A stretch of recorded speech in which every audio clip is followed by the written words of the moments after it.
Hi, this is Lynn from Corelliana Boutique Crafts, KB Patterns. Today we have the new pattern that's going to be released, and it is a duo pattern. We have a pouch and a matching crossbody. To start with, I'm just going to do the pouch and then I will show you the crossbody. These are the little pouches. You can use a regular print or a plain fabric, or you can use one that has a focal point in the pattern and you can get that on the middle. There is also, what I'm going to show you, the opportunity of doing a fairly plain pattern and putting a decal or an embroidery on it. So let's go get our things ready and let's get started. All right, the first thing we're going to look at, I think it's the last thing in the preparation panel, but we'll come back to the strap and the connector shortly, is doing our pleats. I've done one side of our pleats, as you can see there. They're there, pleated and pressed down. I've marked the pleats on this side. What you need to do is get that first one from the center and bring it over to that next mark. Where's my clips? Clip that pleat in place, and the same on the top edge. Get that mark, bring it over to the next one and match it up. Now, depending on how thick your fabric is as to whether we are going to need side pieces adding on, or whether this will be sufficient and be the right width. We need to end up with a width of 7.5, which we'll touch on when we get to that part of the pattern anyway. But if you are accurate with your pleats and your fabric is just a normal quilting cotton, then you should have a 7.5 inch finish when you've finished your pleats. There's different ways of matching these lines up. Sometimes I find it's easier just to get that line and match it to the next line and pull it together. And then I just pull on the fabric to make sure that the pleat is sitting in place. And our last one, get that mark, bring it over to the next mark like that and fold it back. Same with the bottom edge, that mark over to the next mark and fold it back. Now you will see you have your pleats both sides. We haven't pressed this side yet. I'm going to go do that shortly. And because the pouch is a lot smaller than the crossbody, the decal that I've used is actually fitting a little bit differently between the two of them. I'll just move those clips out of the way. And there they are there. The crossbody pleats and our pouch pleats. I'm going to go away and press those pleats. While I do that, you go ahead and do your pleats. Then when we've done the pleats on the back, we need a piece of interfacing that we are going to press onto those pleats like that to hold everything down. All right, here we are back. The pleats have been pressed, the interfacing added onto the back. I've just measured mine and it is slightly under the 7.5, so I am going to need to put the side panels on. We will cover that later. Next, we'll do the rest of our prep work for the pouch. We need to get our wristlet strap back and our wristlet strap front. We need to draw a line down the middle, which on the front, on this piece, I've cut it for 1 inch hardware because that's all I have. I didn't have everything I needed in the 3/4 inch hardware, but the pouch itself does look good with the 3/4 inch.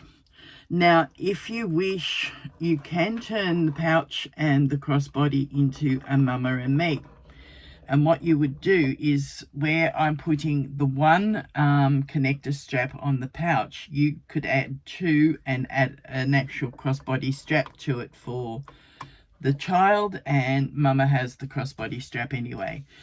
So this is again drawing my line halfway down, like all the way down the middle, halfway across. So this is 2 inches, so I'm doing a 1 inch because that's what this ruler is. And finish adding that ruler, sorry, the line.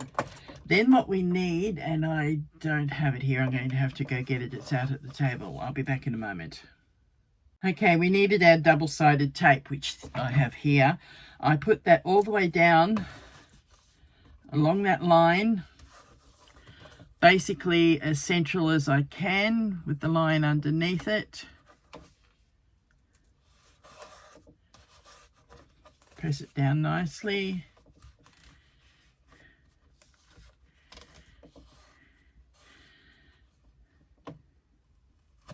You'll notice in some of my previous videos I've had trouble with the vinyl backing. This particular vinyl I'm working with is absolutely brilliant to work with, and it will stay in place once I fold it over. Now we peel our backing off. My hands aren't working again. There we go. We peel that backing off. Now we can see the line through the tape. I start at the center. Actually, I'm going to fold down and press that to the line. So fold it down to the line. Do that all the way along that side, and then we come back and we'll do it to the other side. Okay, see how this is actually staying stuck down? Some of the vinyls won't. That's why I've got a heap of clips there in case. All right, now we come back and continue to the other end.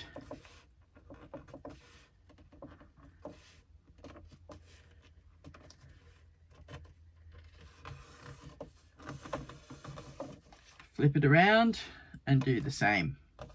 Pull it down to the middle. It will actually meet what you've just folded.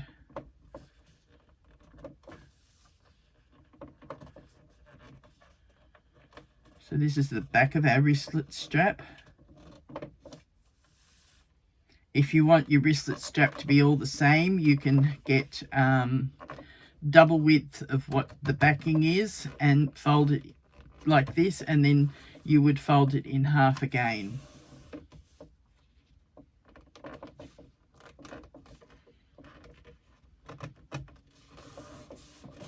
All right, pressing that down, making sure it stays. And that's the back of the strap done. Now we have the strap front. What I'm going to do is actually go into my iron and press this the same way as if I have tape on there. Fold it to the line and then fold the other side to the line, and then I'll come back and show you what we do. All right, now we have both of them folded. You will find that the front I've cut a little bit longer because I'm using fabric. That allows me to turn over an end. You can either turn it over like that or open up your pieces and turn it over, which is actually the neater way of doing it.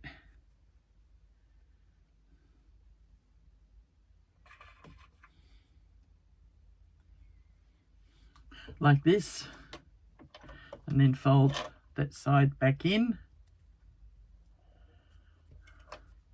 like that, and it's not staying in there for me. Okay, so once I've got that done, I've put a clip on it to hold it in place. Do that to the other end when you check how long you need. Okay, it's about the same amount that I turned before. So open up the ends, turn down the short end and fold it back.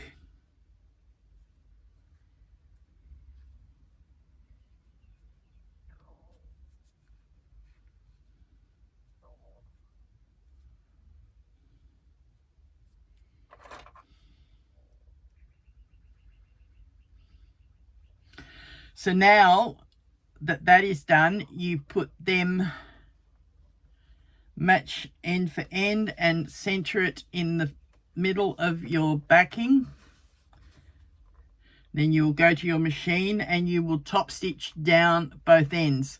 Now I do my top stitching on my industrial because that's how the look I like in case I want to sell the item.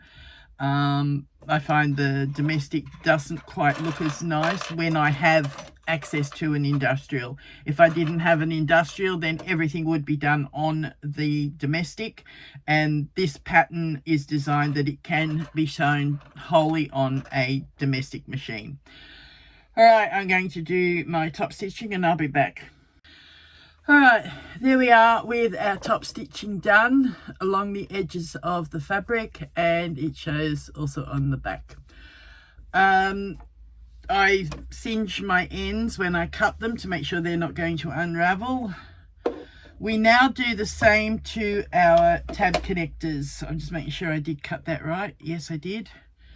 Again, a 1-inch line, or a line 1 inch in from the long ends. It's actually directly down the center.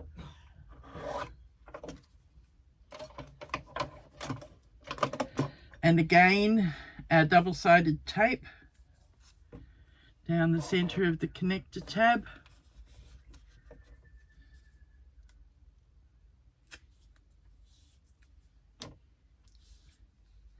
Peel off the backing tape.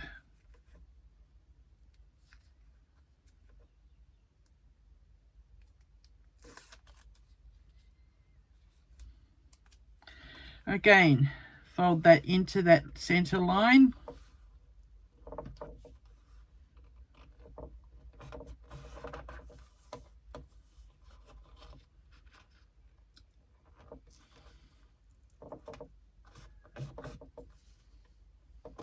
And I'm going to go away and top stitch that as well.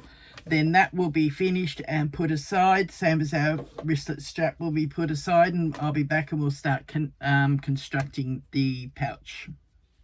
If you have never singed the ends of your threads before, what you can do is either back stitch a couple of stitches and forward, or you can pull your threads through to the other side. Then what you do is you get a lighter where after you've trimmed your threads, and you just singe the end and push it down onto the vinyl or the fabric.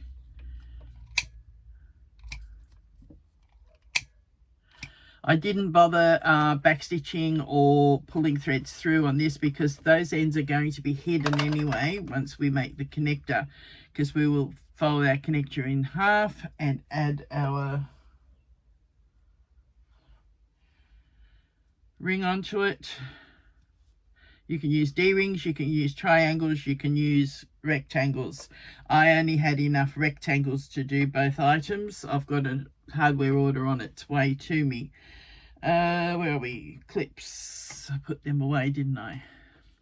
So I just put a clip on that now to hold the triangle in place, or the ring in place, and I put that aside with my strap ready for when we do that part of the pattern. Tapes I'll move away for a moment.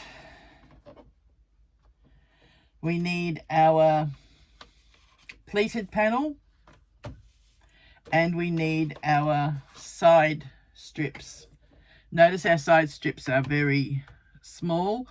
I'm going to overhang these by probably about 1/8 of an inch because I was only 1/4 of an inch out.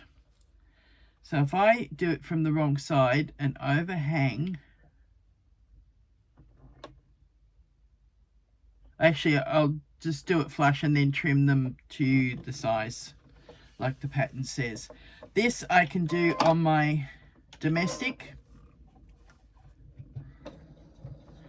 Now I've got a 1/4 inch foot on so that I know I'm doing exactly a 1/4 inch seam.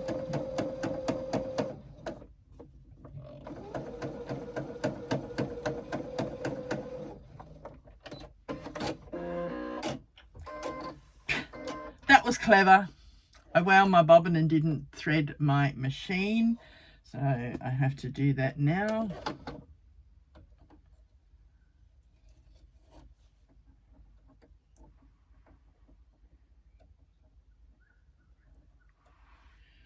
and that didn't go in where it needed to go.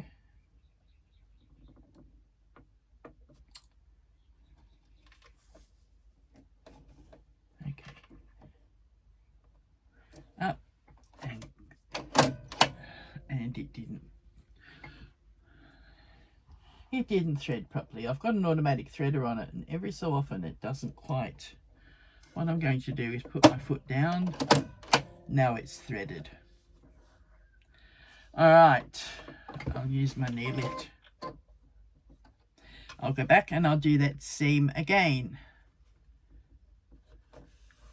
So a 1/4 inch seam where we're joining this on.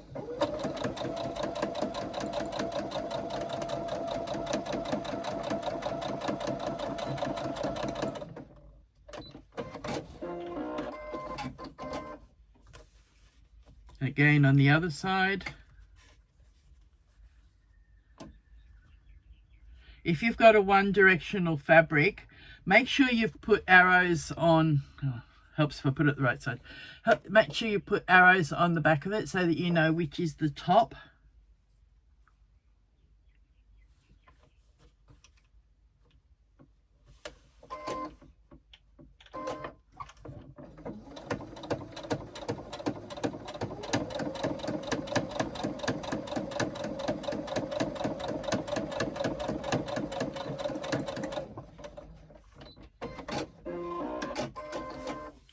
Now what we need to do is fold that out, press it down and top stitch. Now I'm going to go to my industrial again and I'll be back. All right, that's got the side strips on. Now what I'm going to do, I've marked the center at the top of the panel and at the bottom. 7.5 inches becomes 3 1/4. So I match up my 3 1/4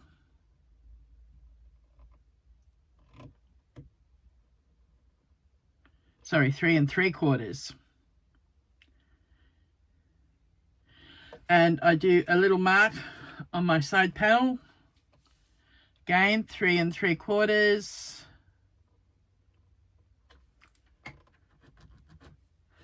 And I draw a line along where that comes.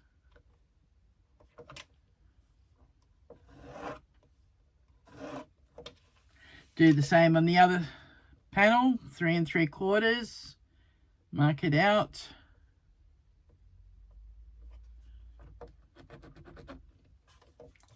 Line up the 3 3/4. And again, draw the line down the panel.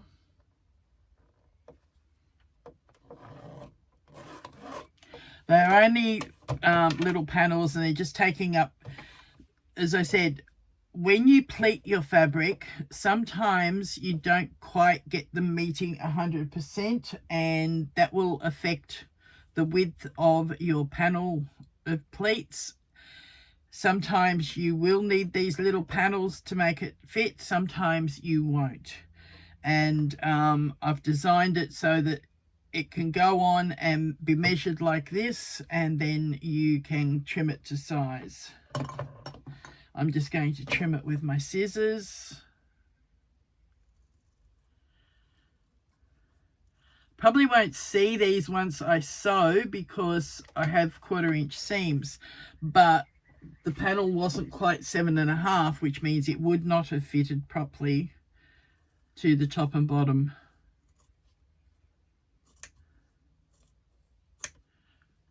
All right, so they're probably going to get hidden in my 1/4 inch seams, but I'm not worried about that. I've adjusted it to the size it needs to be. All right, next up we need our top piece and our bottom piece. We are going to put our top piece on here, matching our center marks.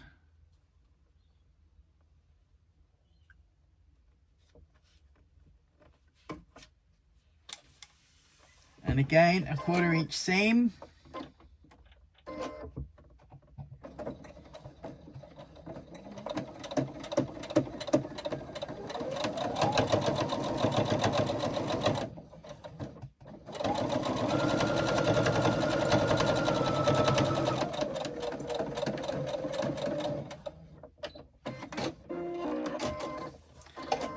the same with the bottom piece onto the bottom of the panel.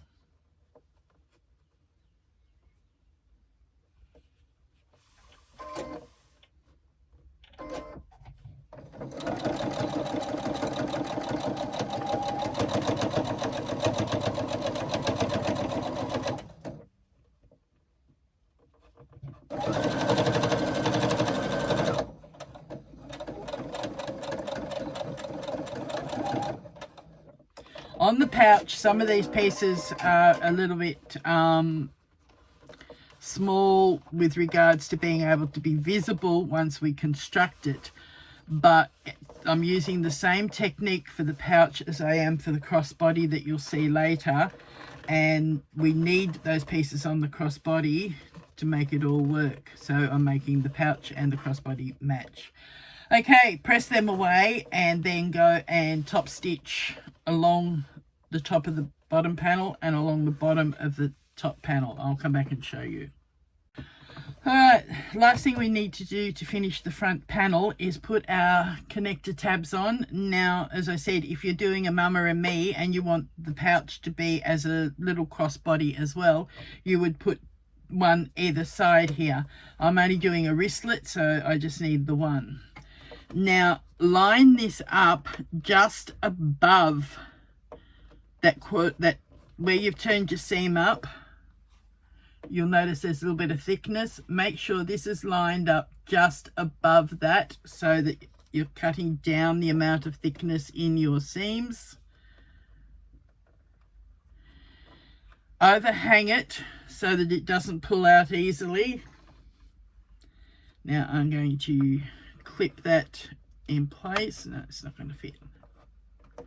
And I'm just going to baste this. I'll leave the clip off. I need my other foot to baste it because otherwise we're going to have trouble with that overhang. The overhang just gives it added strength. Alright, so now basting is about 1/8 of an inch in from the edge.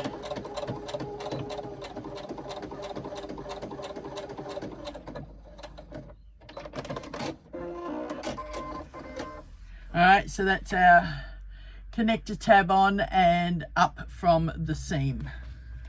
So that way you haven't got that thickness plus the seam thickness giving you something like 8 layers of fabric. This way you've only got your 4 and your 4 and your 4. Alright, this is now finished, this piece. We put that aside. We don't put any pockets on the back, so we can put the back aside as well.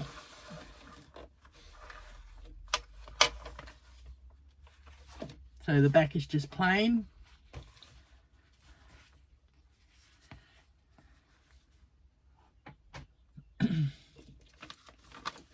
Okay, I'm going to put my 1/4 inch foot. Yes. If I need to change it, I'll change it again. Alright, what we're going to work on is one side of our pouch lining, we have a slip pocket. Now, slip pocket goes all the way to our side seams, so we don't need to stitch the pocket. We just need to fold it.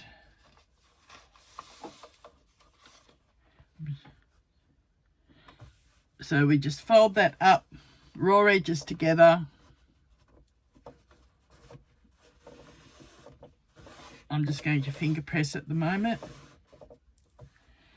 Now, I do a trim on the top of my pocket. So what I do is I enclose this raw edge in the trim. Saves us trying to turn the pocket. All right, so this is our trim. It's 1 inch wide times the width of the lining panel. So again, now 1/2 inch. Like we did with all the other pieces like this, we draw a line down the center.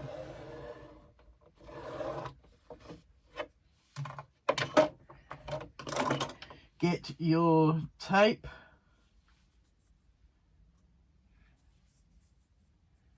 And again, we put a piece of tape down the center.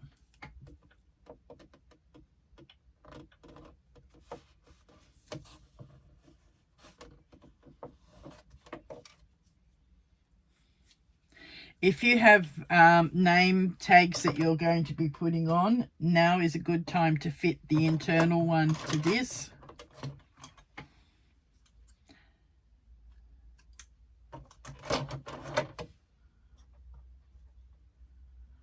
So I've got mine here.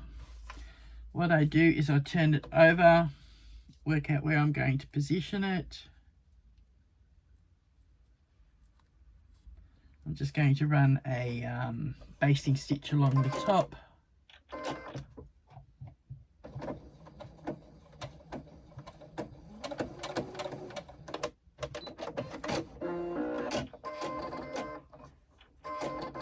That helps to keep this in place when I position it. So my pocket, put the lining piece out of the way for a moment.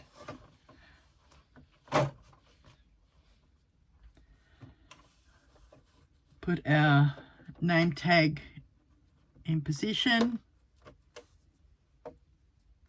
Peel the backing tape off our double-sided tape.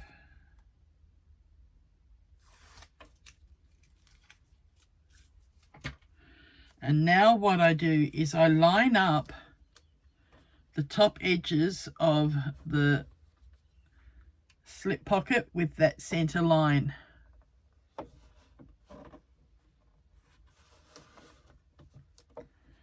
Position that where I want it and fold this over in half. We're basically folding along that line.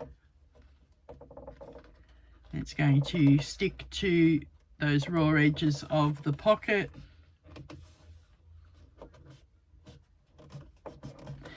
Now this time I top stitch 1/8 of an inch from that edge of the trim and 1/8 of an inch from the folded edge. I'll go do that and come back and show you. Now if you've folded it evenly, this is what you will have. You've got your top stitching top and bottom, and you've caught your label in at the same time, and on the back you've got the same thing, top stitching top and bottom. Now we position this on our lining panel about 1 inch up from the corner cutouts.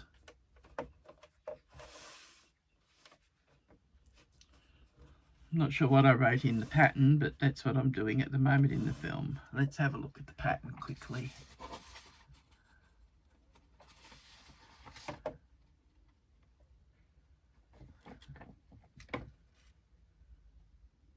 Two inches down from the top. Okay, let's double check that.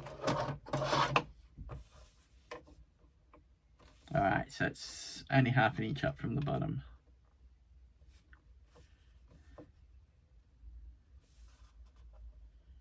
All right, so that's it, 2 inches down from the top. I'm just going to baste those side seams.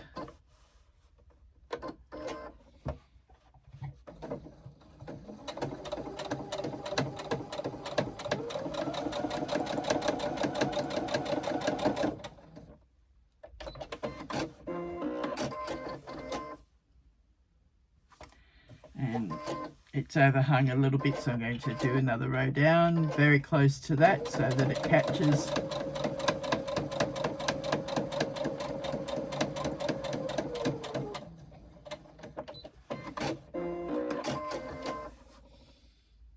Okay, you can see now what happened. It actually had overhung a little bit and I hadn't trimmed it properly, and the first seam hadn't quite caught when I did the basting. Now I'm going to baste this other side, and I might do it from the wrong side so that I can see that I'm catching it.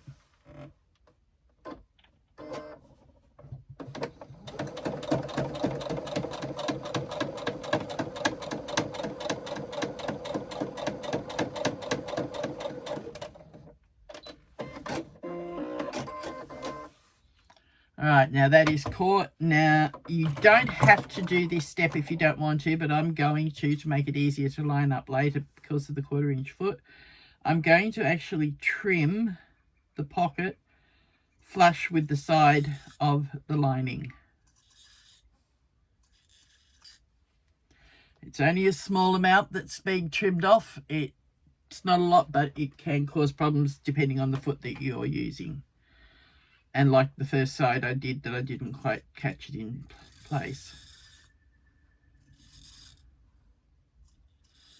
That amount that's been cut off can be caused by just hand cutting pattern pieces and not rotary cutting.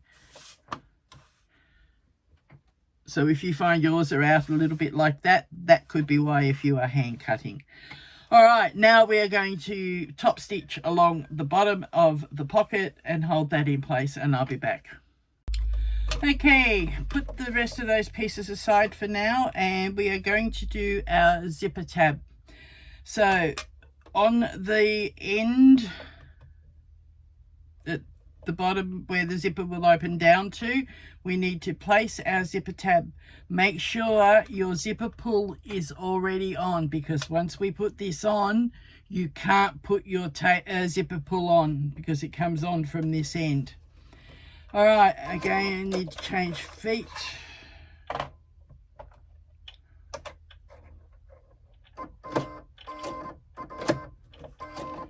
We place that against the zipper and do a 1/4 inch seam.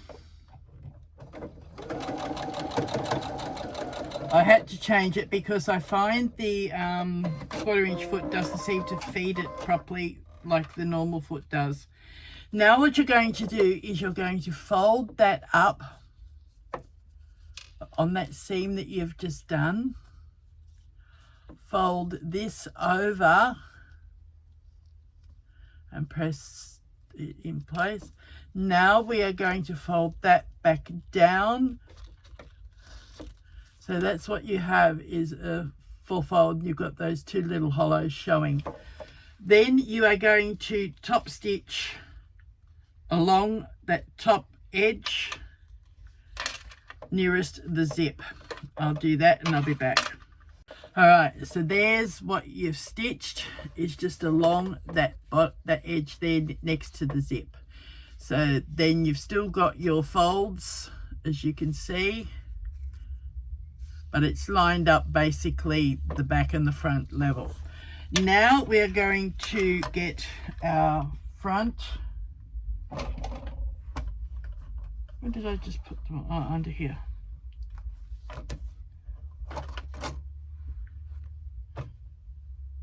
And our back should be there somewhere. There it is. You are going to do some marking now, because we need to know where we're going to be putting that zip. On the wrong side of your pieces, mark 3/4 of an inch in from each edge. So I line up the 3/4 line on the outer edge of the back and I place a mark. Come to this edge, line up the 3/4 inch line on my ruler, and I place a mark. So that's what I now have, is a mark 3/4 of an inch from each edge. You do that to all 4 pieces. So again, 3/4 inch in and mark. 3/4 of an inch in and mark.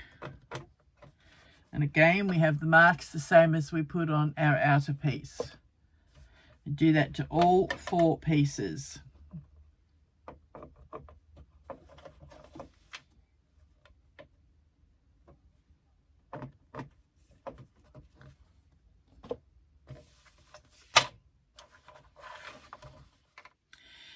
Now, if you have a name label or a handmade label, or whatever that you're going to be putting onto your pouch and crossbody, now is the time to do it before we add the zip in. I've got mine already on there, as you can see. It's very subtle because of the print behind, but these are my labels that I put on everything. And I've put that just down from there. I'm not sure I understand. Siri always interrupts me. All right. I'm not sure I understand. I'll be back. I've managed to turn her off, I think. All right, so that is that. And on the back, I have used a piece of stabilizer. Now we are going to position our zip right sides together, placing this edge of the zip on the right hand edge of your front, level with that line. We're going to line the top of our front level with the top of the zip. I'm going to get my zipper foot.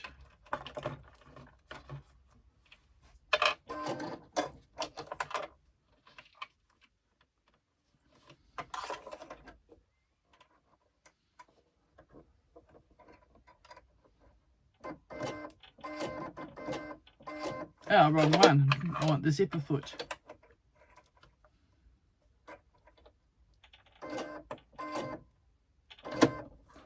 Okay, so lined up with that 3/4 inch mark like that, we are going to baste this edge of the zip to the front of our pouch.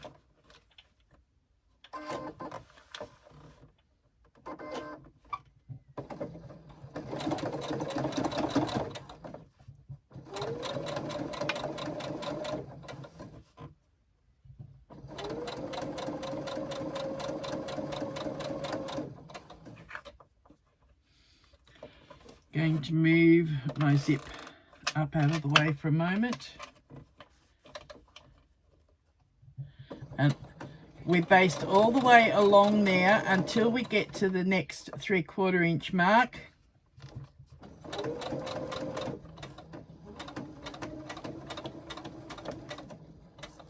And we stop. All right. That buckle's going to be a pain. I'm going to have to fold it out like that. All right, lining piece. Now, I normally use the plain one on the front and the slip pocket on the back. So you need your lining piece and your front. And you're going to position this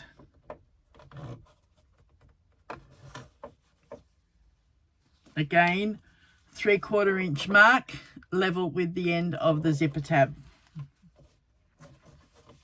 And this time we're going to do our full zip seam. So we're going to start from the edge.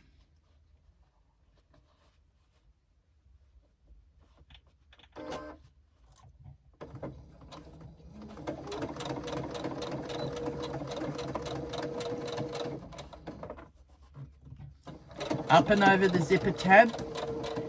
If your machine doesn't like it, you might need what they call a hump jumper, or fold a few pieces of vinyl or fabric to give you the effect. This is, where is it? Under the paper.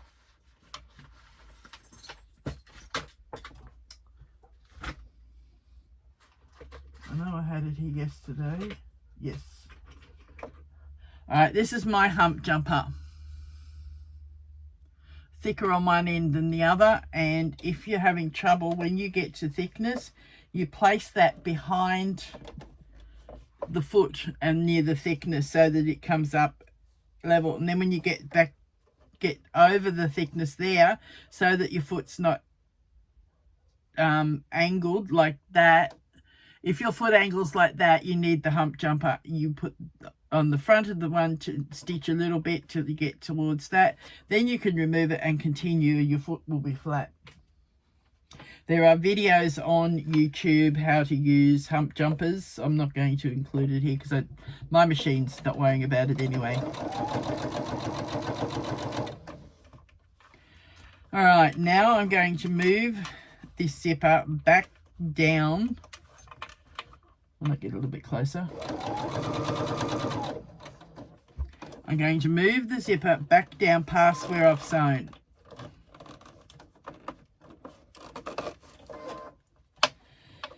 I'm going to keep this folded out so that's out of my way, because that was causing a problem before. I'm going to keep stitching up to that 3/4 inch mark. Stop with the needle down. Get your zip separated.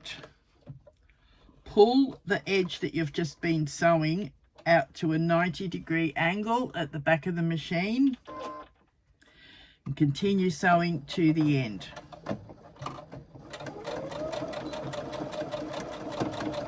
I come back like that. Make sure my needle is up. Push that zipper tape back through where I've been sewing, and I move my piece so that I'm doing 1/8 of an inch from the edge, and it helps to hold that zipper tape in place.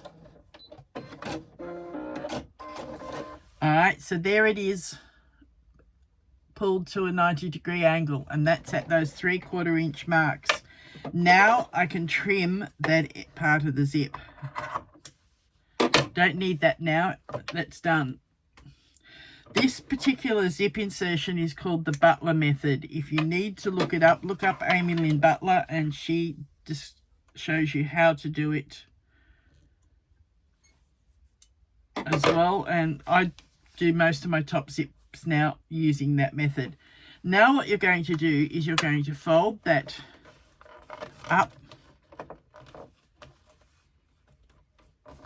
like that, finger press it, and you're going to go to your machine, whether it be your domestic or industrial, and you're going to do a top stitch along that edge of the pouch. I'll be back. Now when you do this top stitching, you are only stitching through the outer fabric and the seam allowance from the zip insertion. So when you turn it over, your lining is pressed down that way, and you've done, there's the original zip seam there, and you've done your top stitching through just the seam allowance and the outer fabric. You repeat that with the other side. So I get my back piece. I'm going to pull my zip back up a little bit. Again, we are lining up with the 3/4 inch mark. Now this time I'll be sewing from the zip side, and we're just going to baste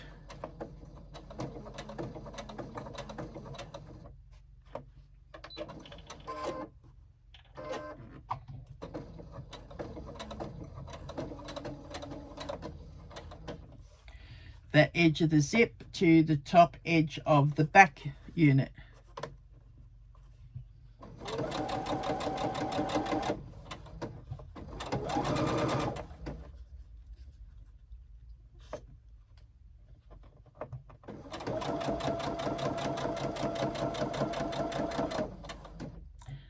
And again, you only baste to the 3/4 inch mark and stop. Now you get your other lining piece, line that up like we did before, the 3/4 inch mark on the zipper tab. Now we're going to do our proper zip seam, but from the edge. All right, you can see here, possibly where, I'll try and get this out and show you.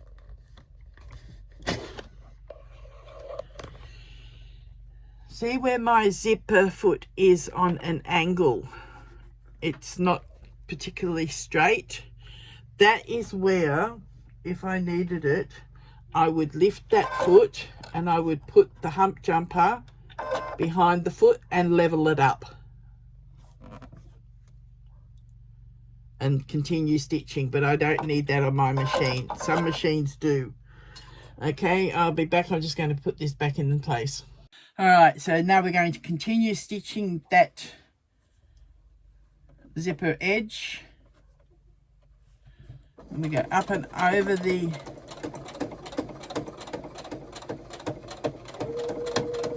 zipper tab. It's going to... Sometimes fabrics will stretch and move on you. I'm just going to get my and make sure that that fabric is not right.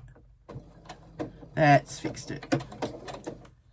All right, I'm going to sew all the way up here towards where the zip is.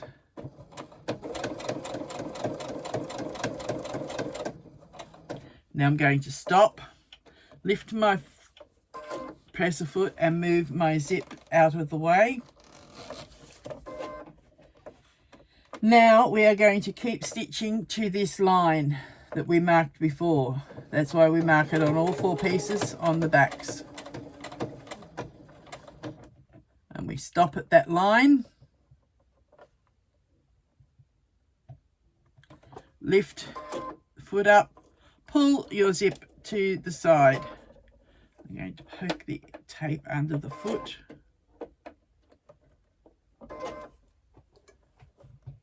And continue sewing over the edge of the tape to the end. Now I'm going to go back. Alright, now I'm going to lift my needle. I'm going to move over 1/8 of an inch. And I'm going to stitch through the tape again. And that holds it in place.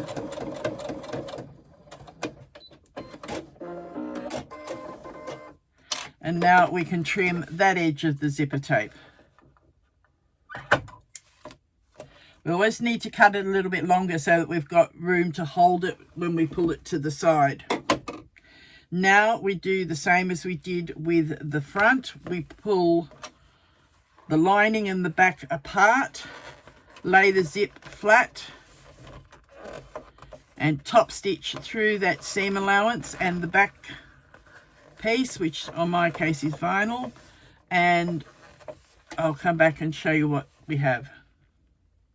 I'm not sure All right, from the lining side you have no top stitching on the zip, but when you turn it around to the right side that you see outwards, you have your top stitching, and the zipper, when done up, comes up to where we pulled the zipper to the side and can't go any further. No matter how much I try, it stops there. And we'll zip all the way down to the zipper tab and we can open up. And that is what they call the butler method zipper. All right, now we are ready to stitch our pieces together. Actually, no, we're not. We need that zip open. Make sure your zip is open. Now we are going to line up the bottom edges of the outer unit.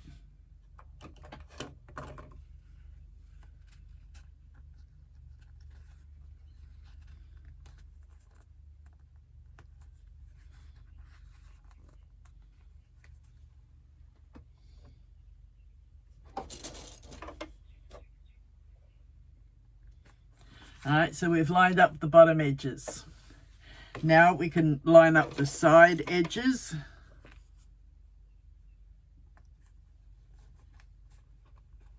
Matching the zipper edges where that fold is. If you need to, move it a little bit to make sure it lines up. You can always trim out of this corner.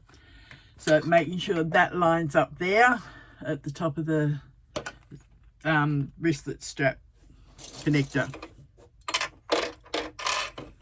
I'm going to put a clip on there to hold it in place.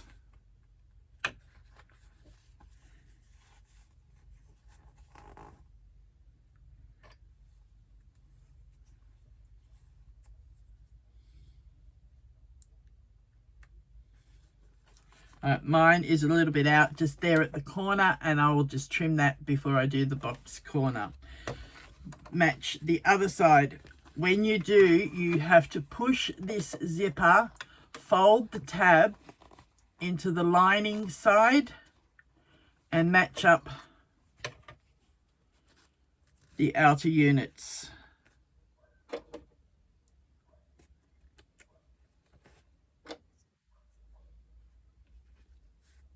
And this is not out as much. All right, now what we're going to do is I'm going to leave my zipper foot on because I've got that bulk there at the join. I'm going to stitch the outer unit.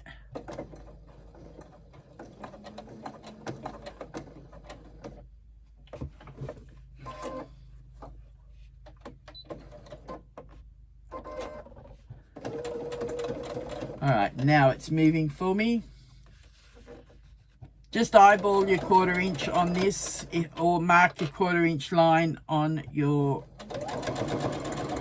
piece of fabric so that you know that you're doing your 1/4 inch.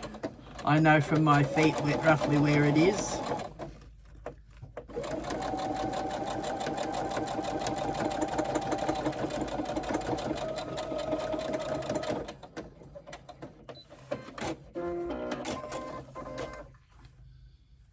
And do the same across the bottom.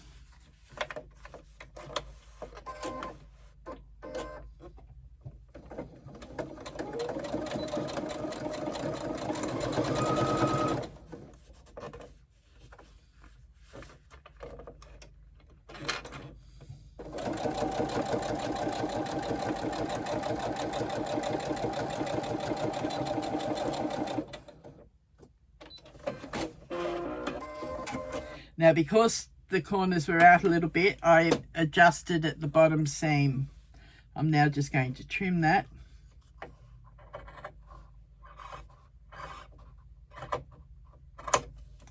And trim that corner there that I've just sewn. It's only a little bit, as you can see, just that little bit there.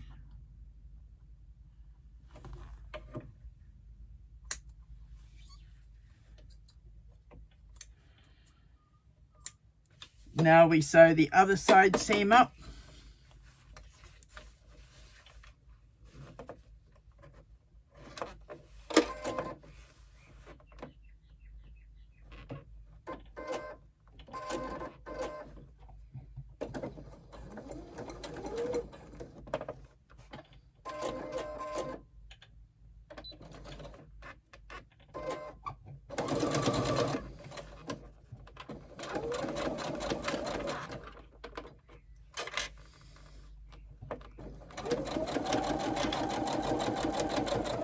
I'm only sewing the outer unit at this point.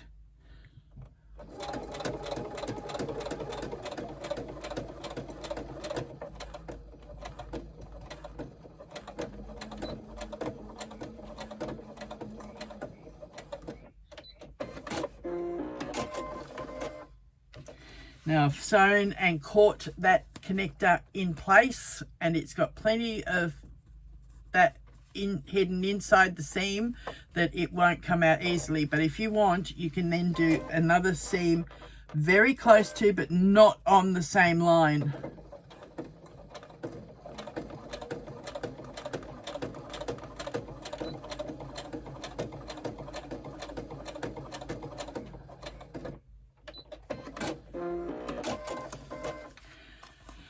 See what I've done?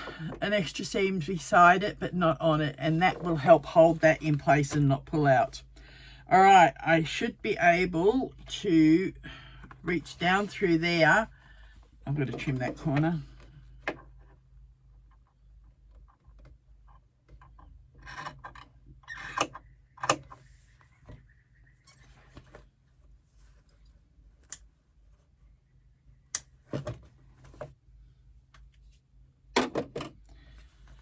So that I can push those corners open like that and meet the side seam and the bottom seam.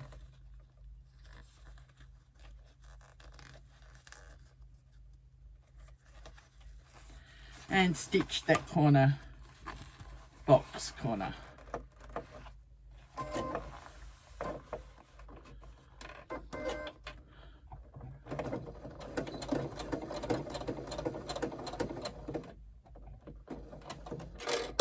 I have a purple thing that I use constantly to hold things flat when there's only a small amount of area. What's wrong? It's caught there on the machine.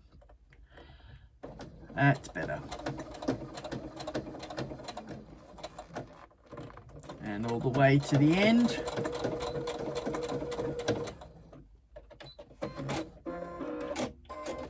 And like I did with the connector, I come out into the seam allowance area just a fraction, and I do an extra box corner seam. And again, those things are starting to move.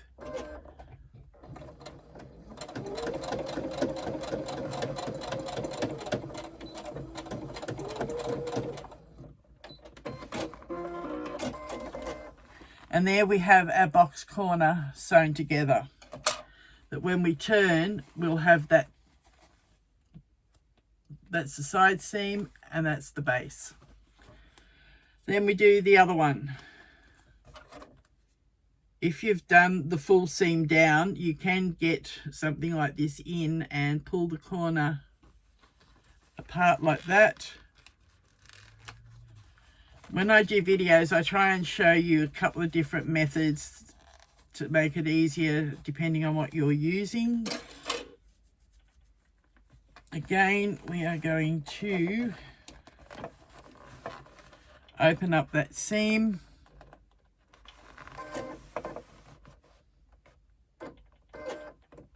And we are doing a 1/4 inch box corner seam.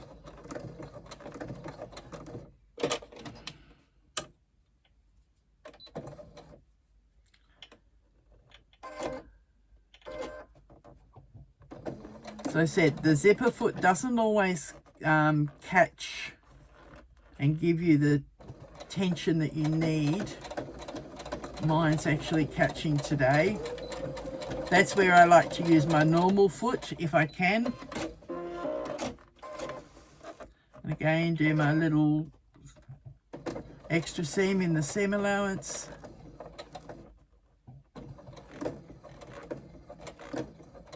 Yeah, that helped push it along.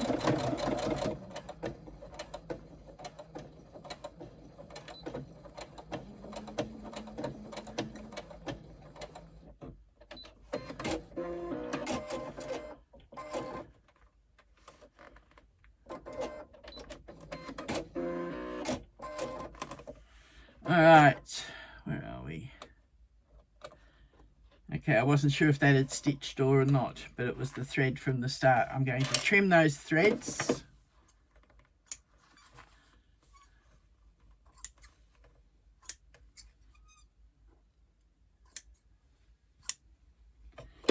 Alright, we now have our outer unit sewn, and because we left that zip open, we can access it. Now we're going to finish off by doing the side seams of the lining,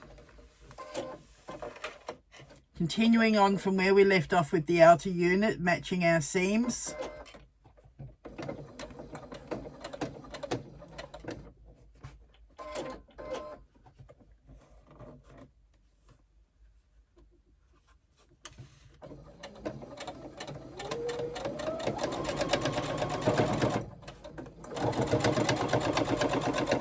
The change in sound there was because I had got to the overlay of the slip pocket, but it did stitch and it did handle it.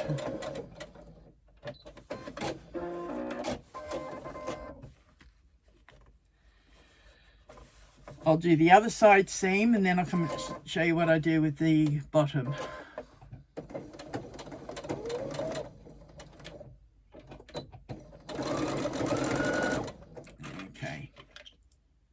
Push you along.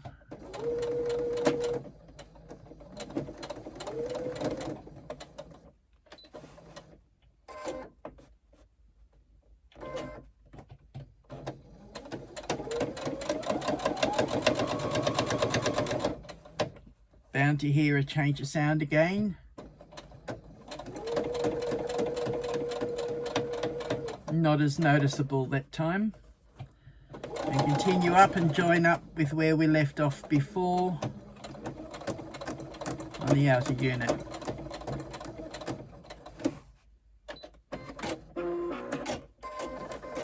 Now, one thing is, do not trim this connector piece that we've overhung.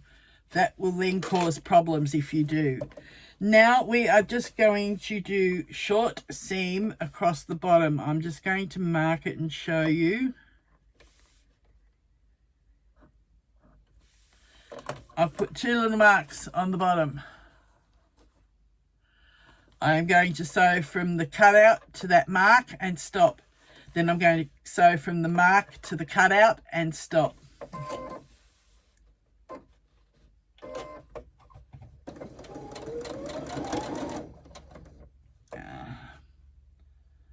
I'm going to change feet. Don't need the zipper foot now.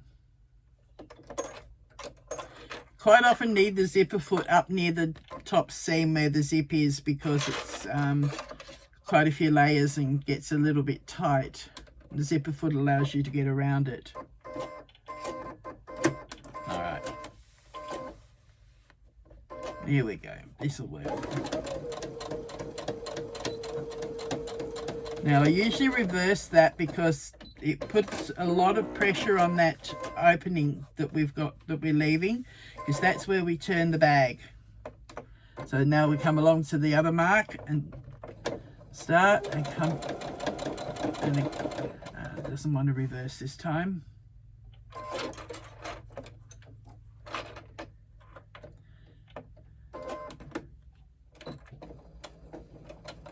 No, it's not going to reverse. Alright, I'll come back up to where I started that seam, and I'll re-stitch it and reverse at the top end. You'll get to know what your machine will do and won't do. This one's just not quite happy with that little bit today. Okay, we now have to do the corners again like we did on the outer unit. Pull them together and separate the seams, bottom and side, and stitch.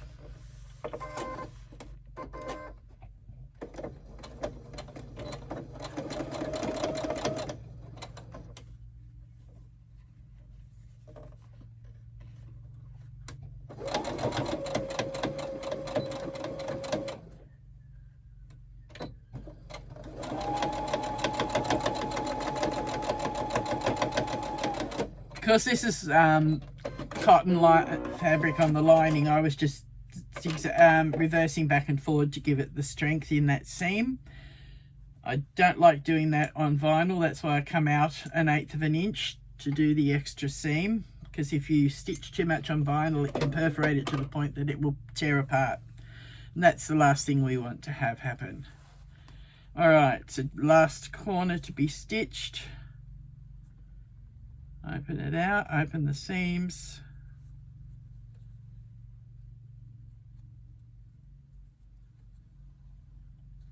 Sometimes you'll find you've opened the seams and yet they move on you when you stitch. Don't worry if it happens. It will still sit okay.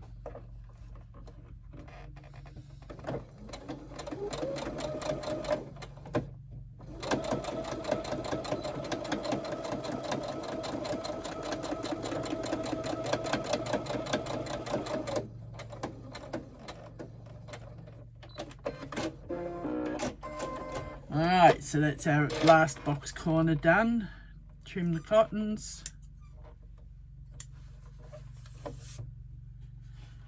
Did I trim them on the other end? No, I didn't. There's one, and there's the others. Alright, now we have our opening there. We need to get our outer unit and kind of squish and squeeze it through the opening. And this is why we must leave that top zip open. If you don't leave the top zip open, you can't do this.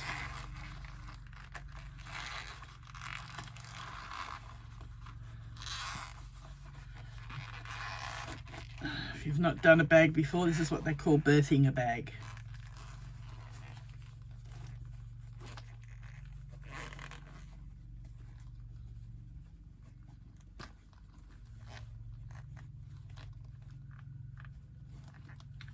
Alright, when you've got that, make sure you've pushed your bottom corners out properly.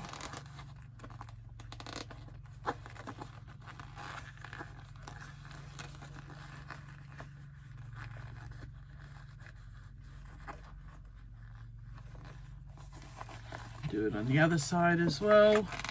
Push that bottom corner out.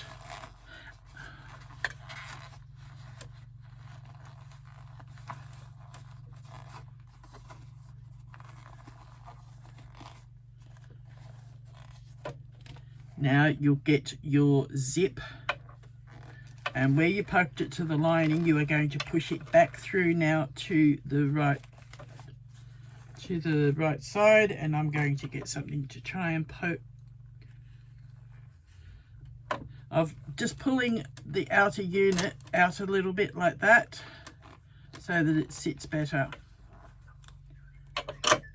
The other side's not bad because it's got the open end of the zip. Now we push the lining down inside. Okay, the lining pushes down inside. The corners sit in the corners. I have a loose thread there I need to trim.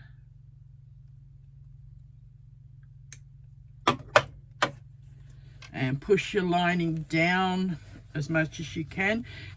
Even though we haven't top stitched the lining into the zip, it won't get caught. And you've got your slip pocket there that you can access that has the overlay on it. I'll try and show you. There we are. There it is. And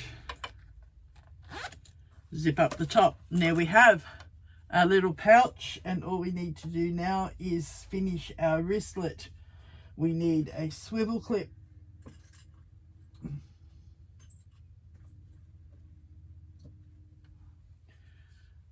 Feed that onto your wristlet.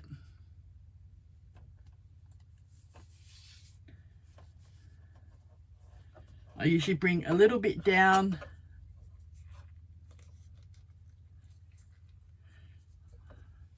That's how much have I put down? Where's my ruler?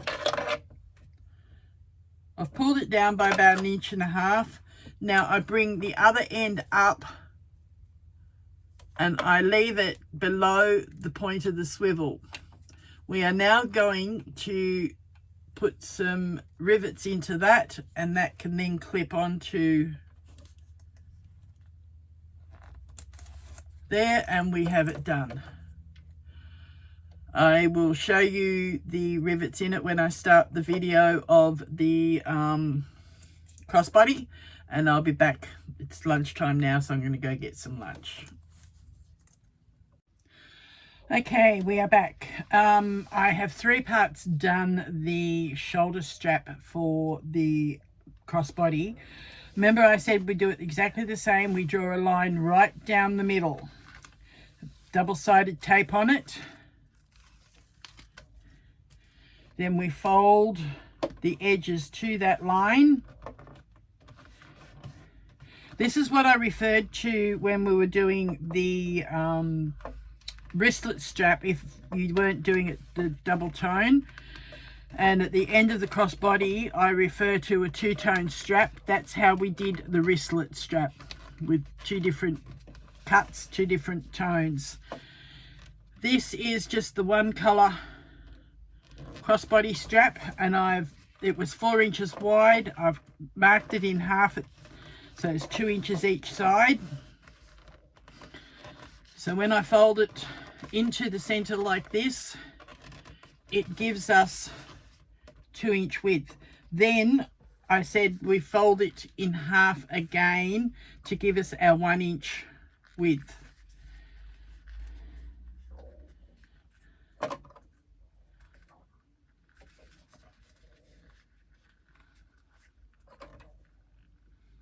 And once we've done that, we go to our machine and we top stitch each edge. I usually start from this edge here that's folded to each other, so that holds that in place, and then I do the final side on that side.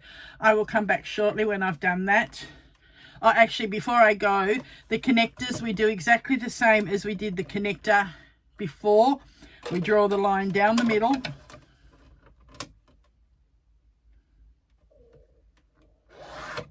Whereas we only did 1 connector before, this time we do 2 connectors. We do the one longer length and then we cut it in half. Be able to top stitch this while I'm at the machine and be able to show you both when I come back.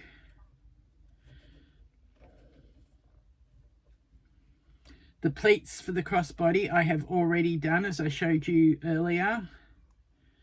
I will show you again in a moment. So the connectors we fold to the middle like we did with our crossbody strap, but with the connectors we don't fold it a second time. We only fold it into the middle once.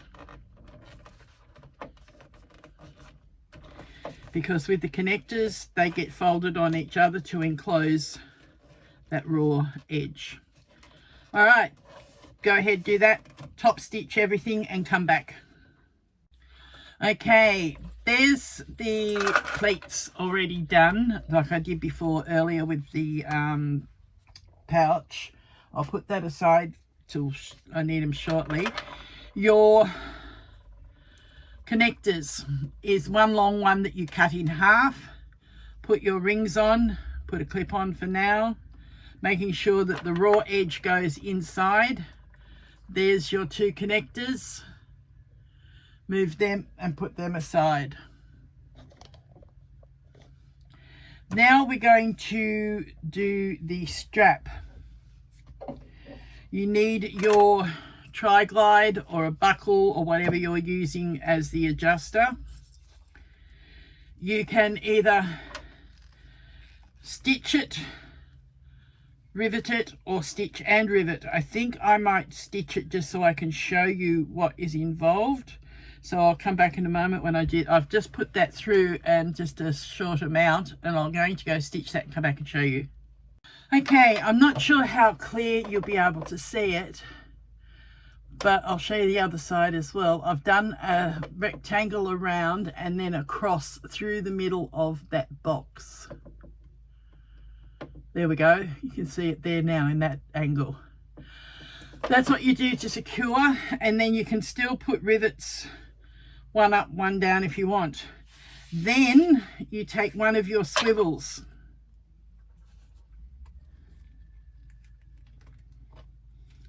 slide that on and down,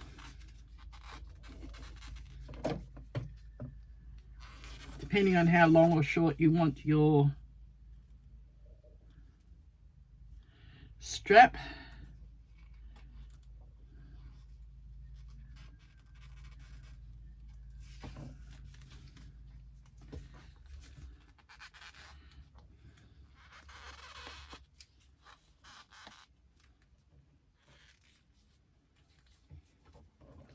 Sometimes the ends of these are slightly wider than others. Okay, now that's enough. I need to have enough that there is length at the other end as well. That then goes back through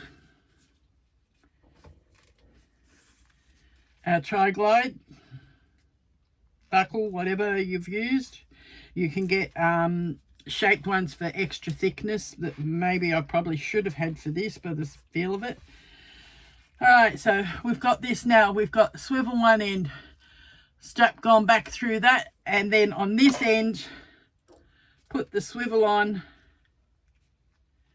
and again, push it down about the same amount you did before when you did the tri-glide. And if you've sewn a box there, you have to sew a box here. So I will do that. You don't have to put rivets on if you don't want to when you've sewn a box, but I will later, and I'll show you what it looks like at the end. All right, I'm back. I have finished that strap. I've done the box sewing, and I've done a rivet in each of the two opposing triangles. And I did the same on the other end where I put the slider. All right, so that strap is now finished and can be put aside till we finish sewing our bag. This is the strap from the wristlet. I'll take it off so you can see it easier. I just put 2 long rivets through all layers and clamp that off so that that is finished. Now this is a 2-tone strap. You've got the vinyl on the back and you've got the fabric on the front, as opposed to the vinyl on both sides on the one we've just done. Okay, so remember I said we have our pleats done. What we need now is our upper, no we don't, we need our sides.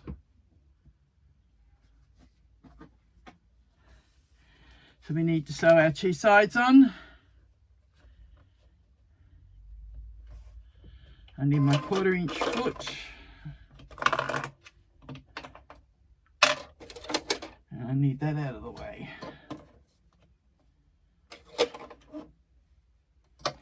You'll notice a lot of it is exactly the same type of stitching, but there's different measurements, and there are additional steps in the crossbody to what there are in the pouch.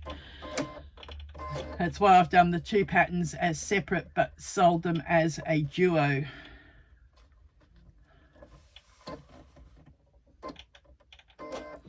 All right, so we sew our side panels on.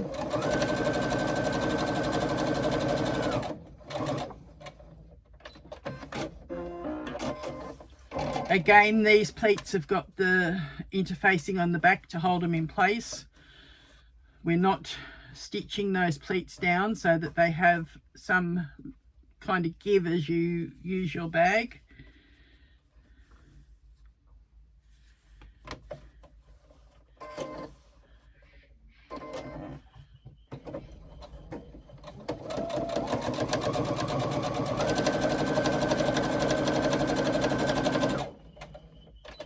The only time I'm doing top stitching is if I'm joining something together. So now I'm going to go and top stitch those 2 pieces down. Okay, we now have our side pieces on and top stitched down each side. Now you need your top outer body piece, and you are going to match that side seam to side seam and stitch that with a 1/4 inch seam.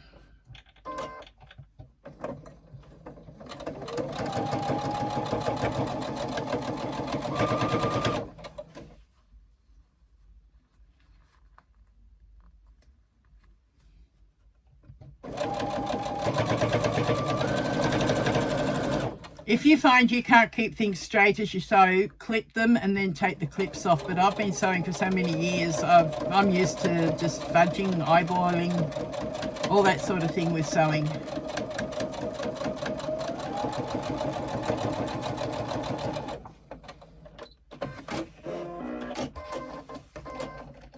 All right, so that's that one. That will be folded up and we'll top stitch again across the bottom of that piece. I'll do both top stitchings together. And our bottom piece goes on the bottom of the pleats panel.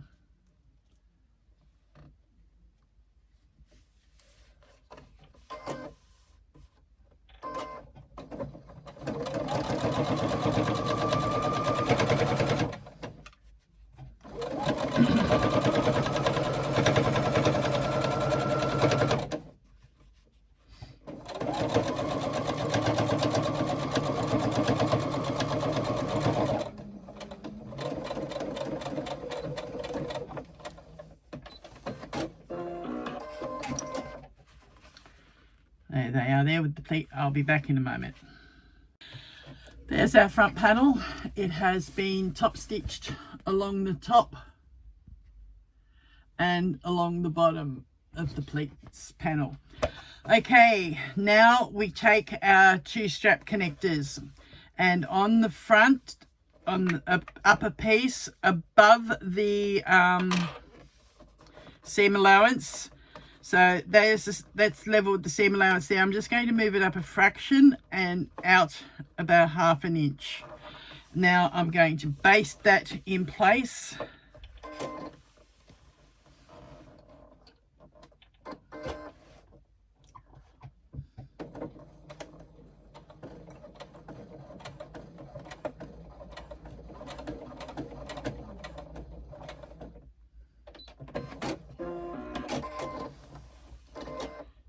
And I missed. Come in just a fraction and do that seam again.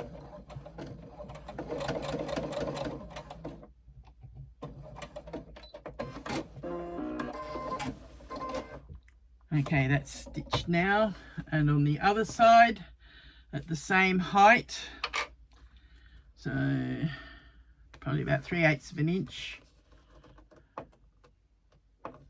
If you're not sure, fold it over and double check from the seam. Yep, they're right. Oh, it was.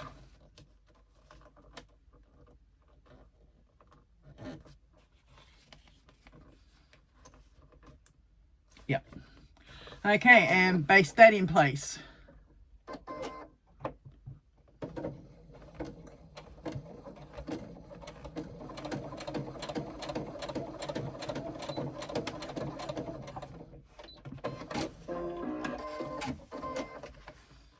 That's caught. All right, so that's that part done. While I've got this, I'm going to do the 3/4 inch marks on it.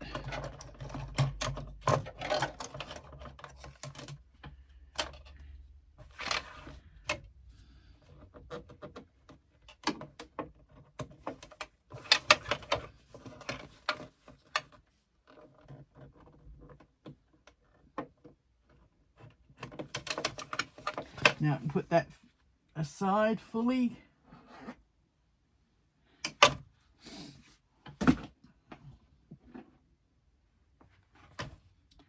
Okay, which one's which? All right, that's the internal front.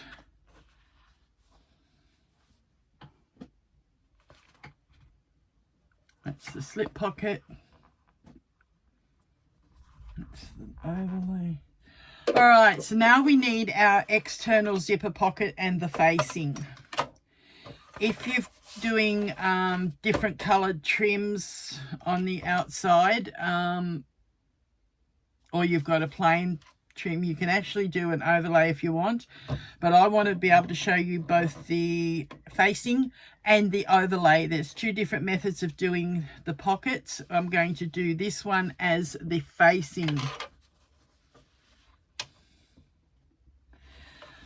All right, what I need to do is position this centrally across and about 2 inches down.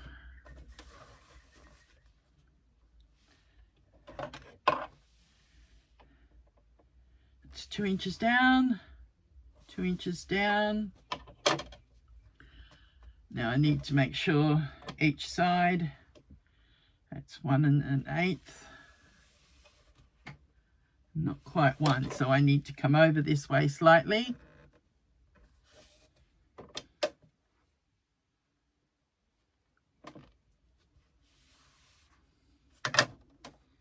All right, so that is central now, and 2 inches down. I'm going to change feet.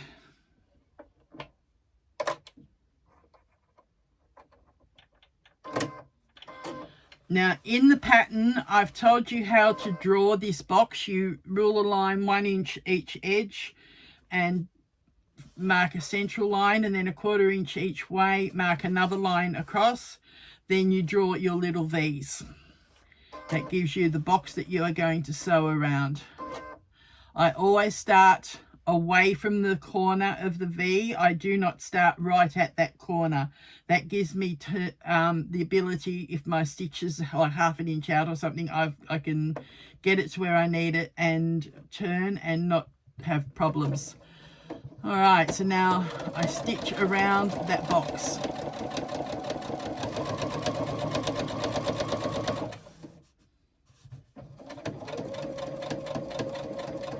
I come up until I hit where the lines cross at the end of the V there as well. Needle down and pivot down to the bottom of the box. Pivot.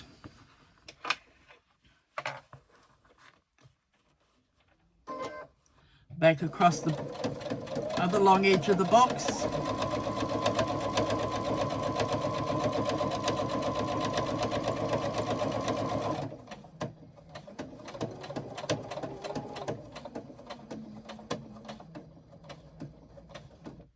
Pivot.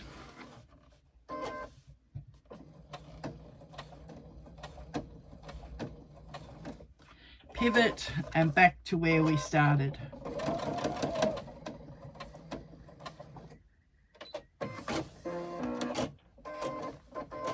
Now what we're going to do is trim it, and I've just realized my quick unpick's in near my chair. I'll be back. All right, this is what I needed. What I do now is I go down right in that corner where I've pivoted, but not on the stitching, just a smidge in from the stitching, and I cut towards the point of the V.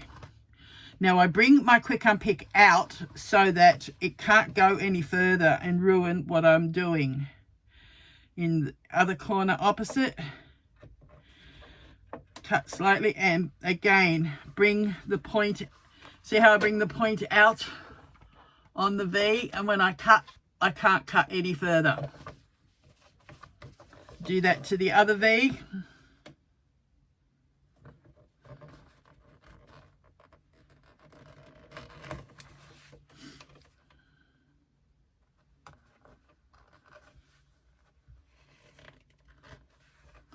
And then that way we've got both of those V's cut and separated. Now we get our scissors and we cut along that center line.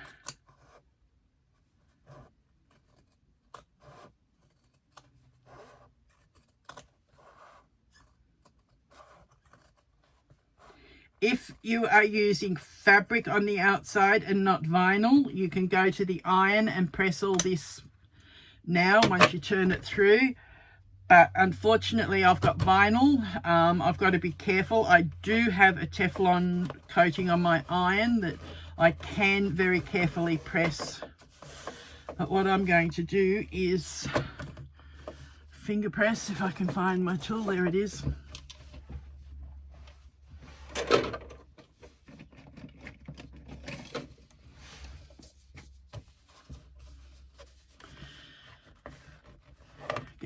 Use this and finger press on the fold.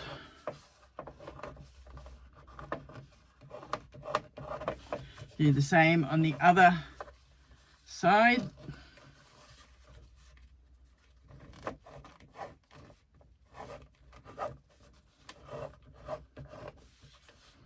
This helps make the crease a bit more defined.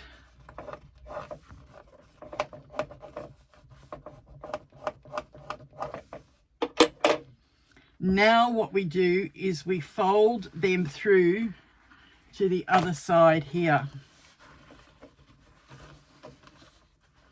Now this is where it gets tricky when you're using vinyl.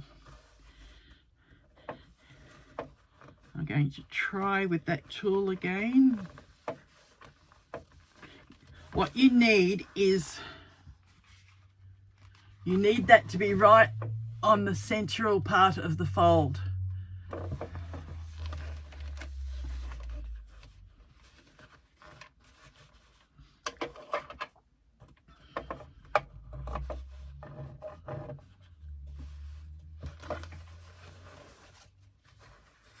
This is a fiddly way of doing it. I do prefer the other method that we're going to do on the lining pocket, but I wanted, because this is a beginner pattern, I wanted to show you both methods, because some patterns have this and some have the overlay.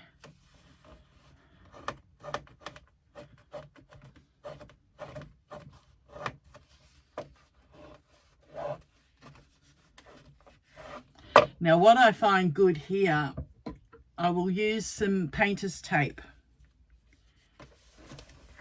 And what I do is,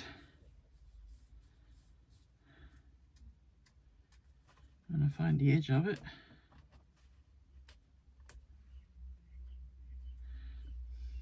painter's tape, masking tape, both will work.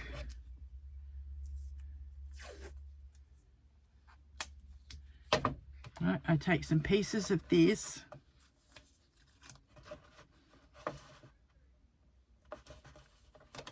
and I hold this down.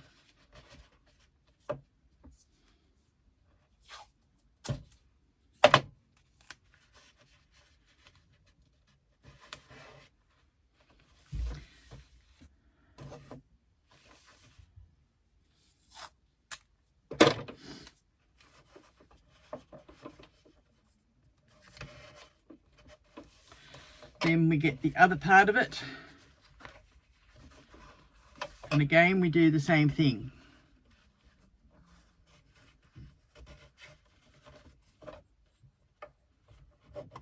Form the crease with the lining halfway and the vinyl halfway.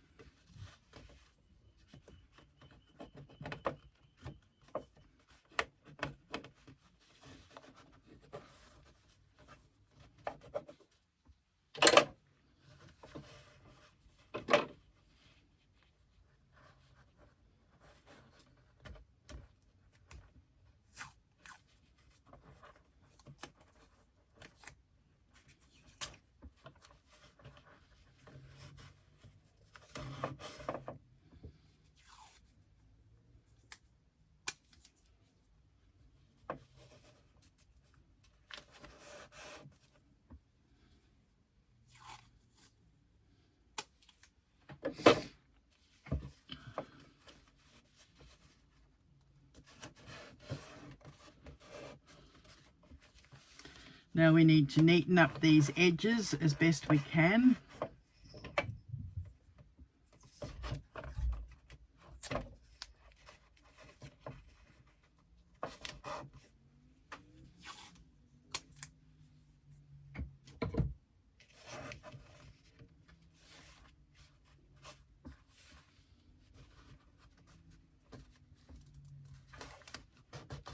Right, so that is the zip facing held in place, and from the other side it looks nice and neat.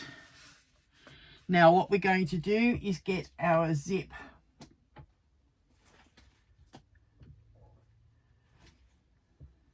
I've already put the zipper pulls on my zips. Now work out which way you want this to go, whether you want it to open to the right or open to the left. It's personal preference, no right or wrong way of doing it. Most times I do it that I have the pull on the left and open to the right. Now what we're going to do is get this in place. And I'm going to actually stitch this on my domestic to start with, and then I'll go to the industrial and redo it. Need your zipper foot.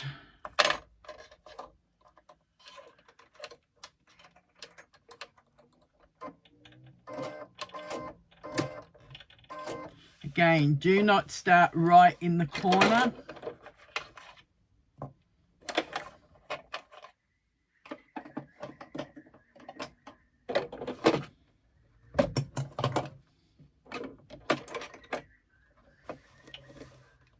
And my zip just moved on me.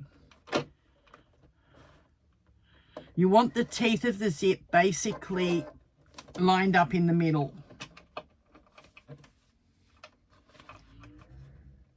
All right. You can use double-sided tape to hold this in place. I'm just going to lengthen my stitch length. There we go.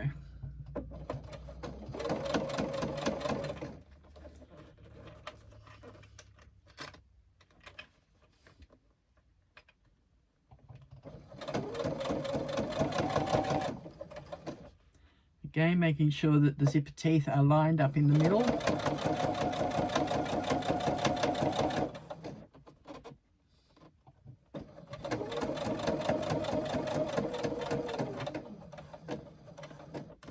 Then pivot. Make sure they're still lined up evenly.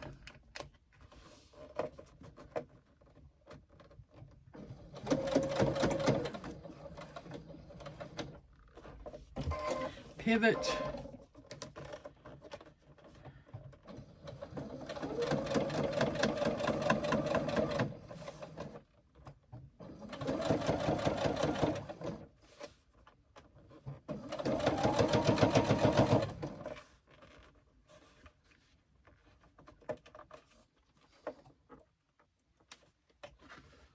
That facing's moved just a little bit on me. I'm just going to release the tape.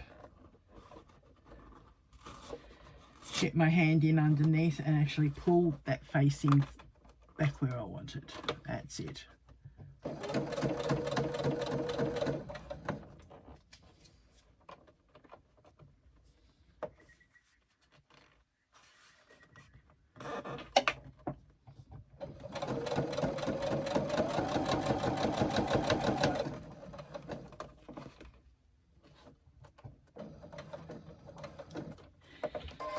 The end and pivot.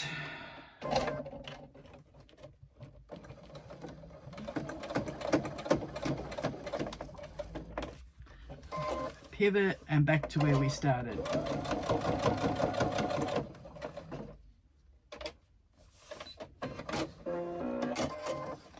Alright, that has our zip sewn in. I'm now going to go to my industrial and actually do my top stitching over that so it's more pronounced. Once you've done that, you can take your tape off the back of this because we are now going to add in our pocket. Shorter side,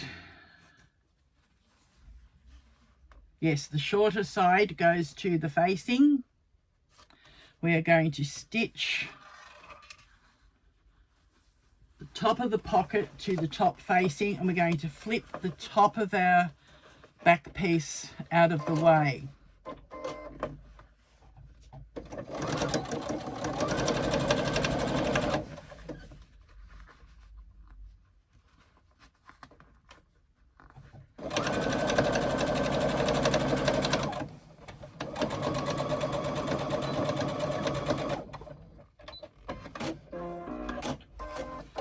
Now we are going to flip it the other way, and we're going to sew the other edge of the pocket to the bottom of the facing. Excuse this cough, it's post-COVID cough and I just cannot shake it.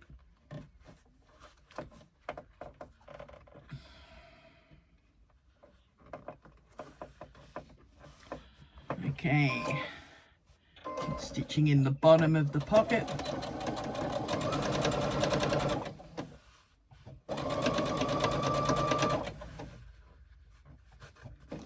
Right side of the pocket to the right side of the facing too, otherwise it won't look good.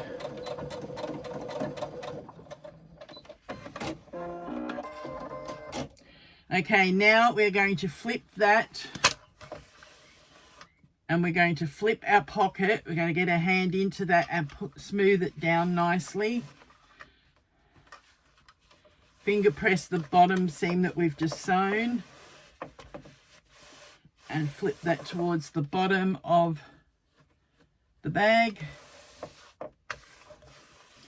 Now what we're going to do is flip this way and flip the side of the back piece out of the way, and we're going to stitch the sides of the pocket through the facing and the zip.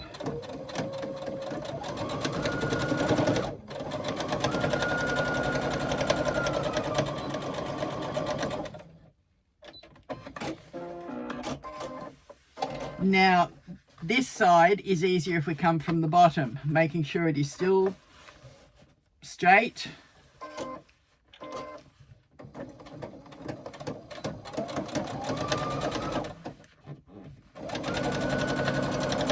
Through the facing and through the zip, and finish off. Now we have a pocket. We undo the zip, we look in, and we have our pocket. That is our back piece finished. Put that away with our front piece, wherever that's gone. Oh, it's over there. Pockets are on top.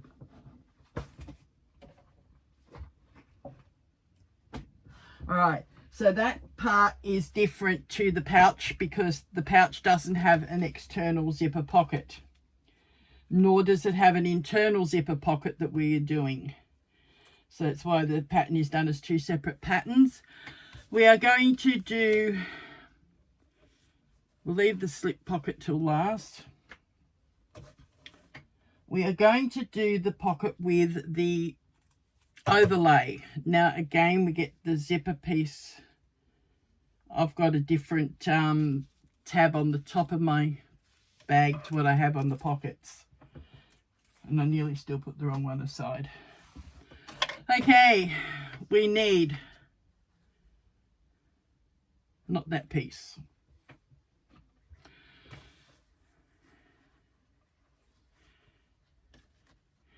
You'll find the internal front and the internal back are slightly different in size by about 1/2 inch. That's to allow for this opening where the zipper goes.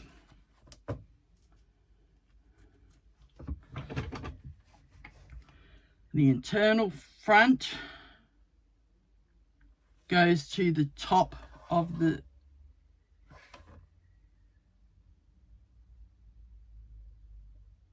let me get to that part of the pattern.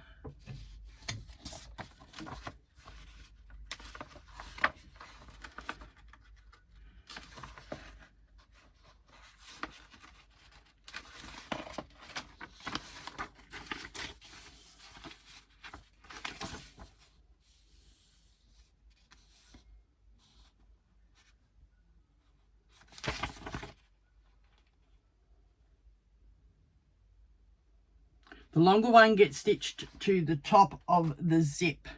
So your internal back piece will get stitched to the top of the stitch. Now, top of the zip, sorry. Wrong side of the zip to the right side of the pocket. So both are face up. And we baste that along the top.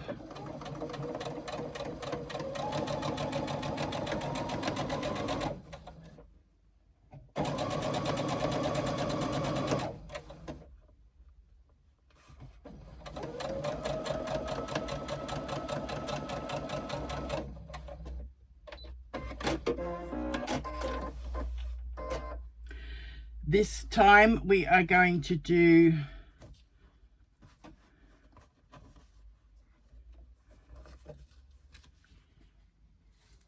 flip the pockets down. So again, you have this piece up and the bottom of your zip up.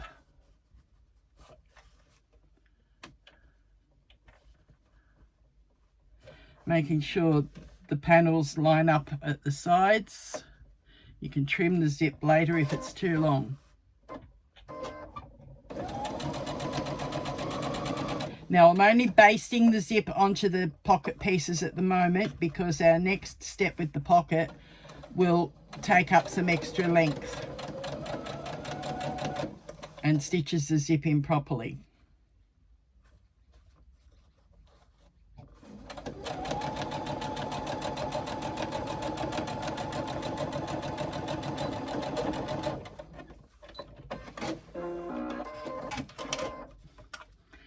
Now you will see that when you do that, you have a zip and you have your pocket front and back.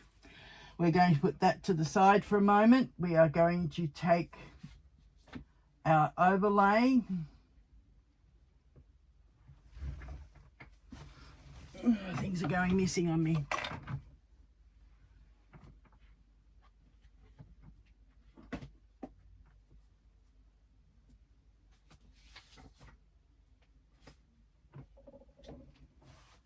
I'll be back when I find it. Okay, I'm back. I found the thing and realized I hadn't cut my lining pieces out, so that is now done and we are ready to go further. I'm going to use a bit of the tape again just to hold the center of this in place.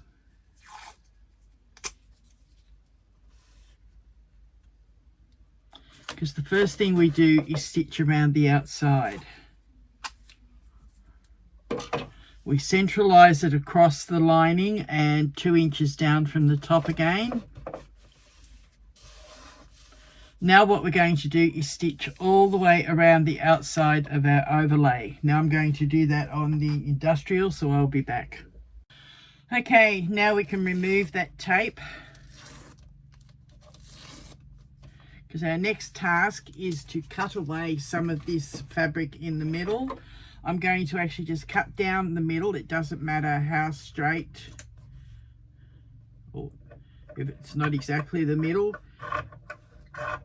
Do not cut your overlay, and do not cut any more than about 1/4 inch or so past the end of the opening.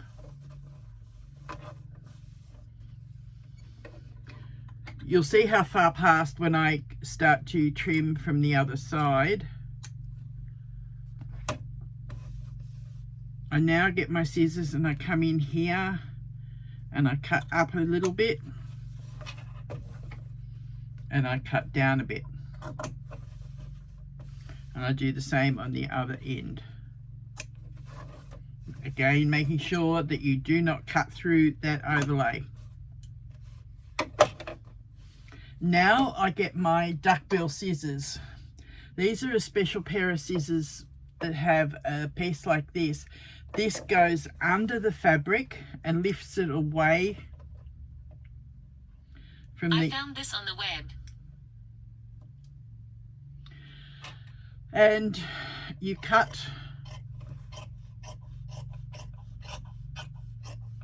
along like that. The rounded piece goes between what you're cutting and the underneath fabric and protects it, and it lifts this up and away. You want to know how long these scissors last? I've had these for over 22 years that I know of. Probably pushing 30 years.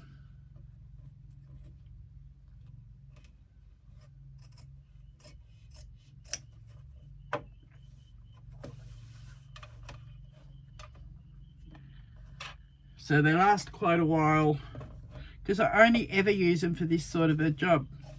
I originally got them when I was doing applique work, where I had to cut the edge of the fabric from the stitching line so that I could then do the satin stitch over the top. This was before the days of the embroidery machines that could do it all for us. Okay. It doesn't have to be pretty. It is a little bit rough and ready, but that doesn't matter. We're going to put our pocket over that now, and you will not access that from the front or the back once it's all in place. Now we get our pocket that we put the zip in before, and we open it up.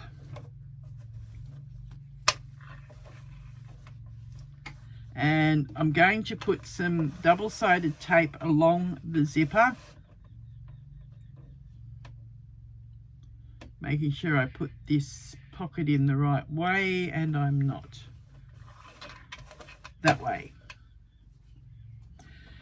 When you have it open out like that, the internal front will be to the bottom and the internal back will be to the top. That's if you are opening your zip to the left. like if your zipper pull comes to the left to close up and opens up to the right. So now press that flat with your fingers, get your thinner double-sided tape, put that along the edge of the zip where we basted it before.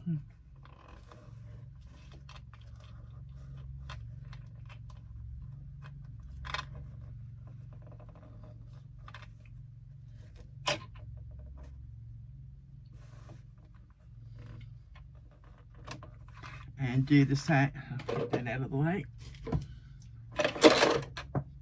Do the same to this other side.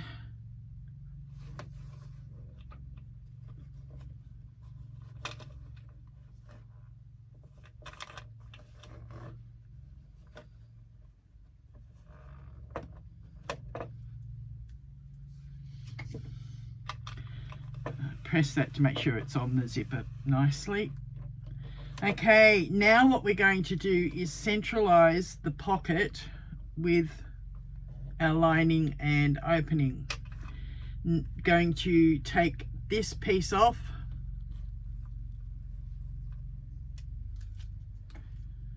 and lay the overlay down on it with the zipper in the middle.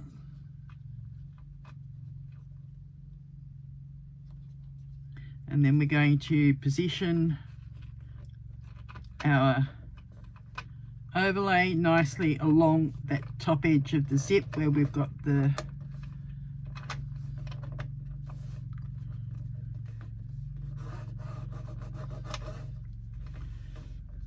now come and pull the other piece off.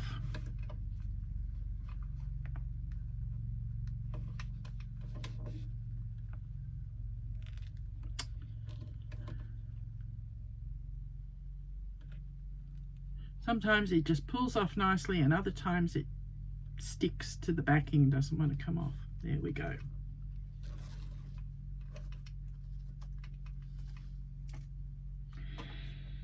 Now we pull this down and position it neatly so that the zipper is nicely in the middle. It could pull out of the way.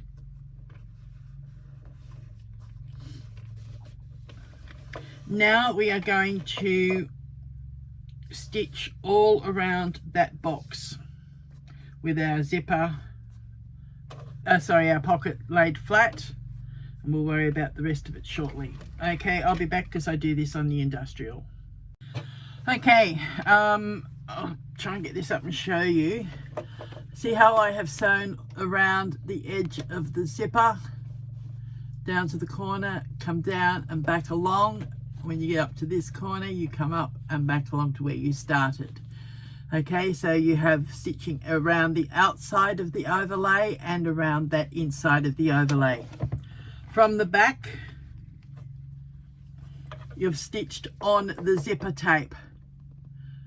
There are no raw edges of the zipper tape because they are enclosed with this pocket. Now, this pocket comes down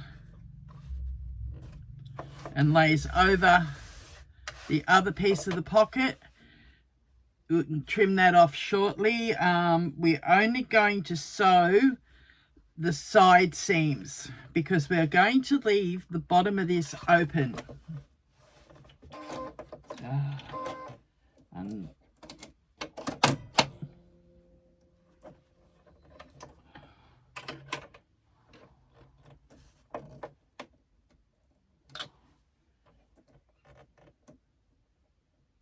Somehow I pulled the cotton out of my needle and now I can't get it. Oh, there it is.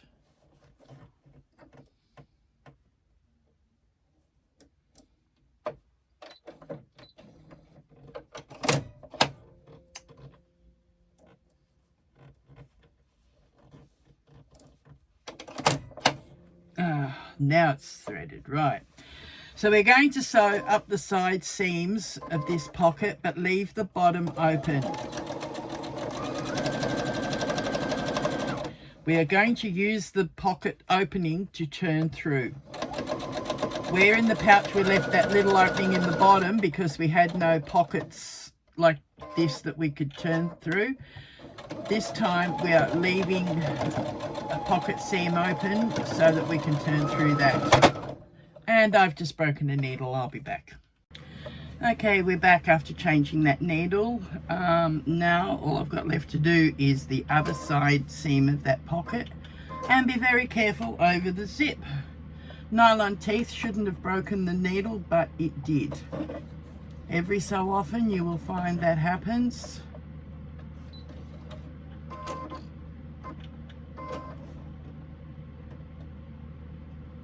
Come on.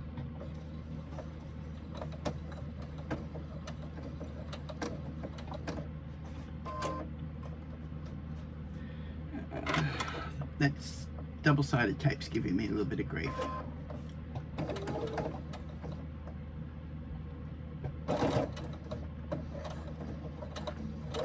There we go. These purple things are a godsend.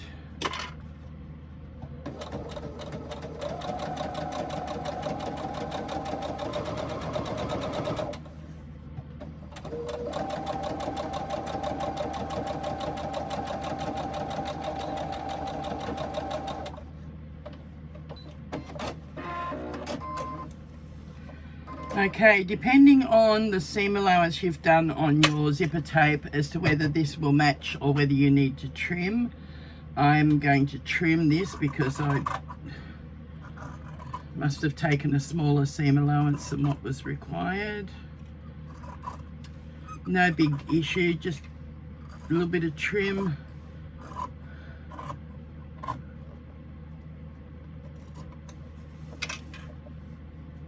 And there we have our pockets even. As I said, I'm not closing up the bottom of this pocket because we are using this to actually turn through. So I need to make sure that my zipper is open so that I can get through the bottom of the pocket. All right, next one we need to do is our slip pocket. The shorter end is the top of the pocket. Now remember, like with the pouch, I had the raw edge going into the overlay. I do the same thing here, but this time we need to actually do our side seams first because this is not going into the side seam of the crossbody. So fold it such that the short ends are at the top. Do your seams down the side.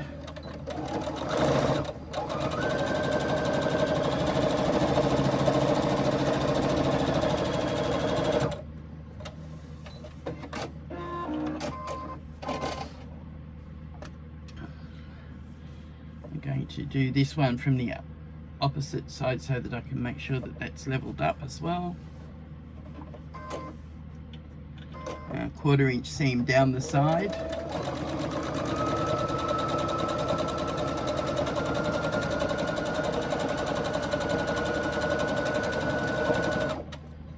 What fell? Oh, just a clip. That's all right. Now, what you need to do is turn this through.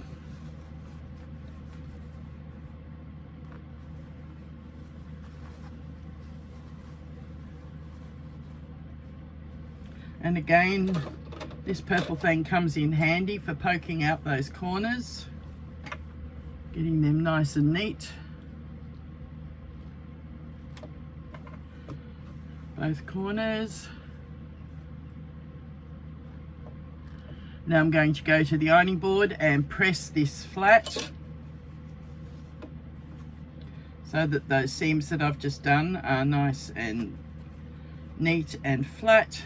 And then I'll be back.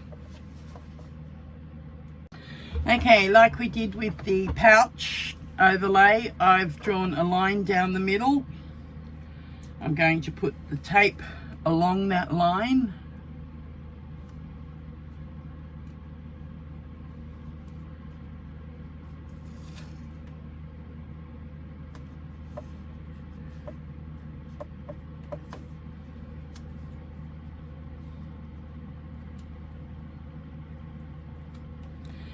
I'm going to actually baste that top of the pocket and baste my label onto it at the same time.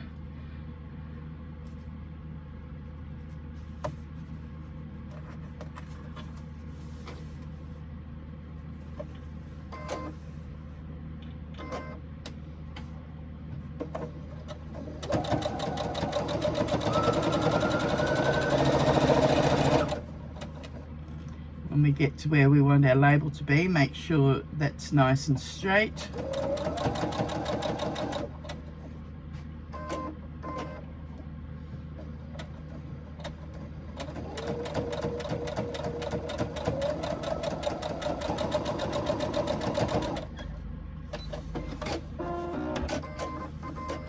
Alright, now we're going to peel off the backing paper of the tape.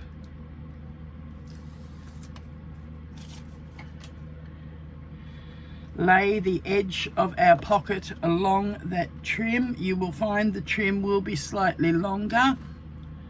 That's fine because it allows you to be able to trim it even rather than be slightly off and have some fabric showing at the edges.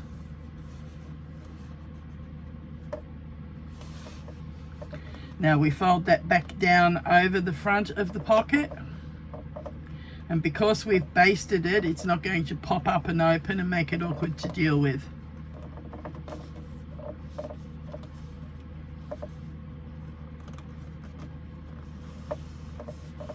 Alright, so I've got that front and back. Now what I'm going to do is I'm going to my industrial and I'm going to top stitch the outer edge and the folded edge, and I'll be back. Okay, I've finger pressed the center of my lining piece so that I know where that is. I'm going to trim the edges here just a smidge past the fabric so that you're not actually cutting the pocket fabric. So just a smidge past.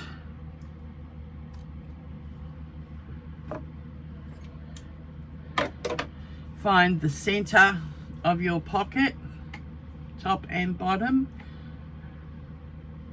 I'm just going to put a tiny mark on the vinyl. It's really not going to show even if you don't move it off because of the markings. Find the middle of the pocket. Again, the markings are going to hide any little mark anyway. Now open up your lining piece, lining up the center of the pocket with the center of your lining. Again, 2 inches down.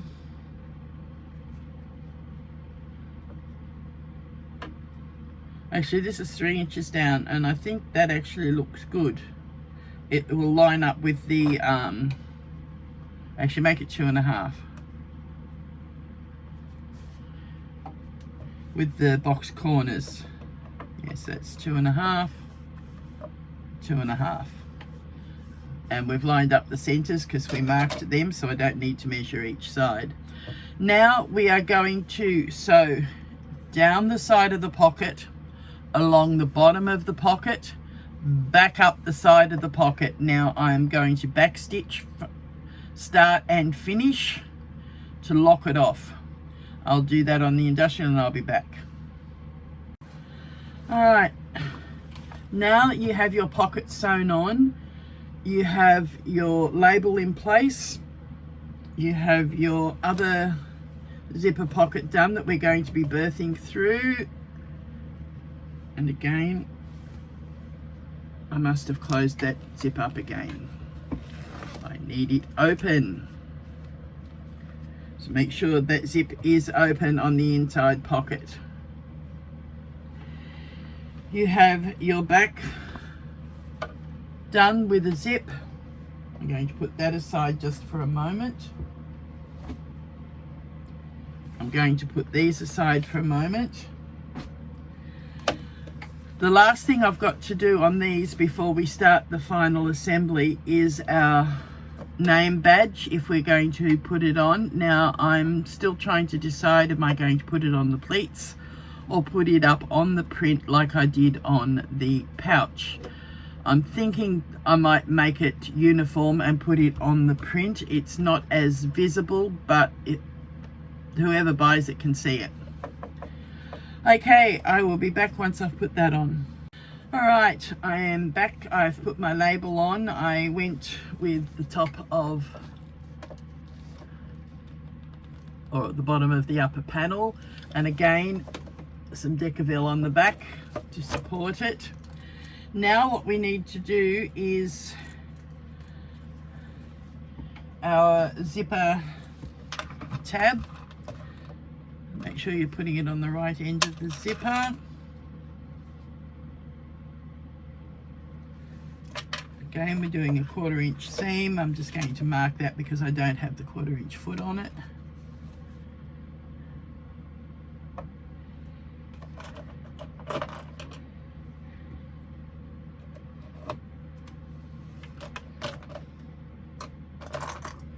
Alright, so line that up with the edge of the zipper tape.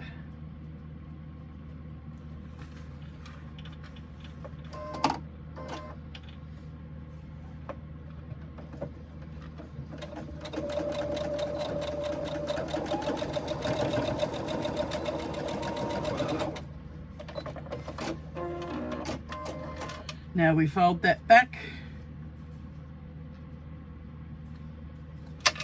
Okay, we've folded that back. We now fold these over towards the zipper tape. And again, we fold that to meet that stitching line that we've just done. And then we stitch across there, just above the fold. I'll be back in a moment. I'm still here, but I just didn't switch the camera off. I'm just doing the stitching on that little piece of the tab.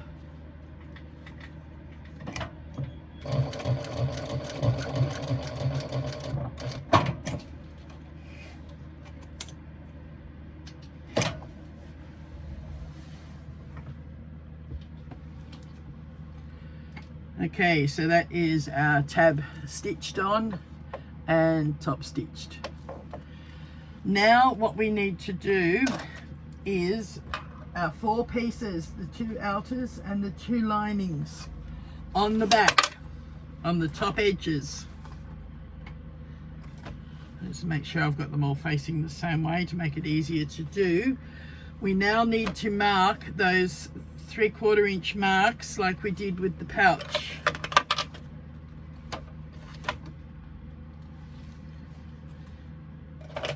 So 3/4 of an inch from that edge and make a mark. Flip that up, 3/4 of an inch from the edge, make a mark. 3/4 of an inch from the edge, make a mark, and the same on the other piece here. I think I've already done that. Very close to it, yes. So that's 3/4 of an inch. Now we do it on the other edges as well.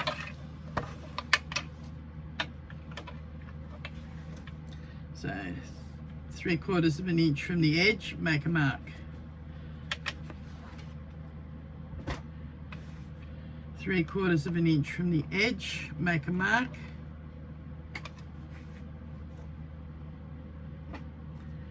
Again with the other lining piece. And again with the other outer unit. Alright, what we now need to decide is which sides we are putting the internal pockets. Now, because the back piece has a zipper pocket on it, I'm going to put the zipper pocket onto my front panel. So I've got these 2 pieces,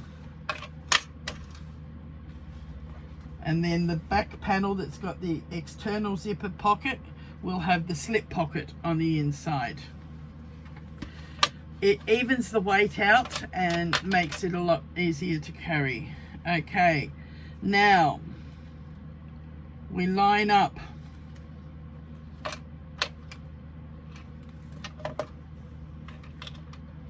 with this. Alright, so this is the top of the panel, and this is our zip. The zip opens down to the tab. We are lining the edge of the tab up with that 3/4 inch mark. Now we are going to baste that in place.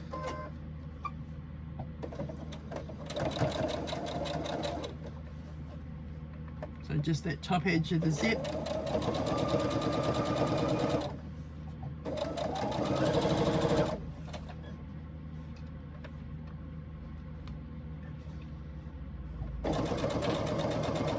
When you get near the zipper pull, move it down out of the way.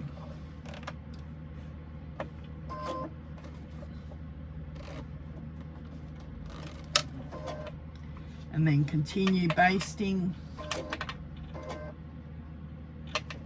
all the way down to that next 3/4 inch mark.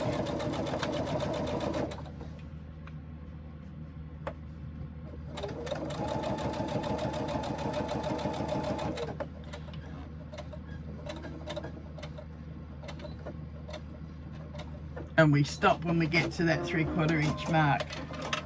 So we've just basted between the 3/4 inch marks. Now we are going to bring our lining piece together to that.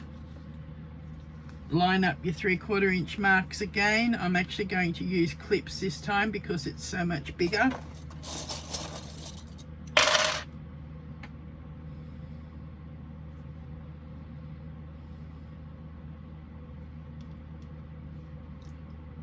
Align the top edges.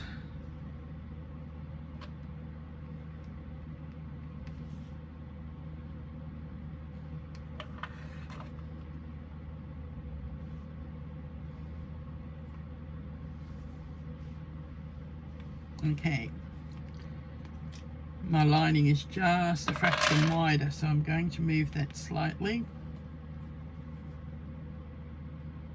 All right, that's better.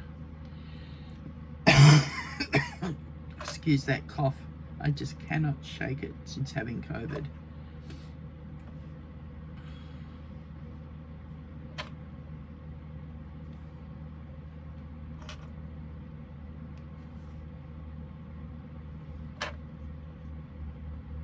I probably should have put those clips the other way around because I'll be sewing from the vinyl side.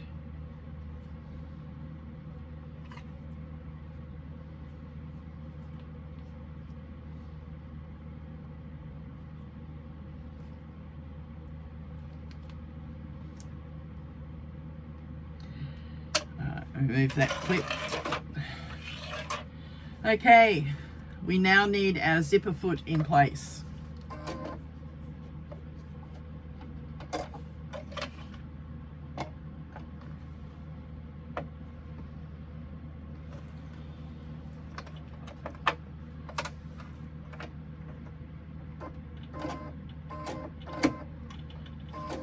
Okay, 1/4 inch seam.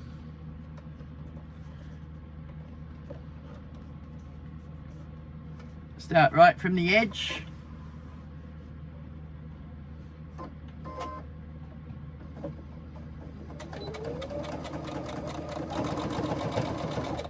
Now slowly up and over that zipper tab. Remove your clips as you come to them. Keep sewing along that edge of the zipper.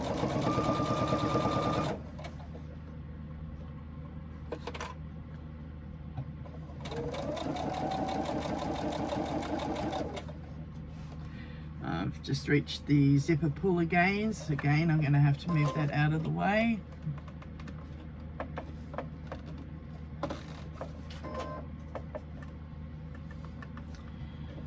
Keep sewing along the top.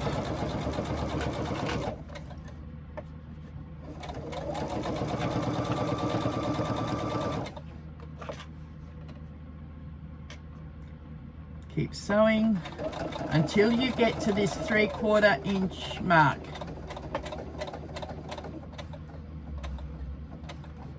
Stop with the needle down. Get your zipper tape and tear it apart. Then pull the tape piece that you've just been sewing on to the right and poke the fold back up towards where you've been sewing. So pull that at a 90-degree angle and then keep sewing to the end.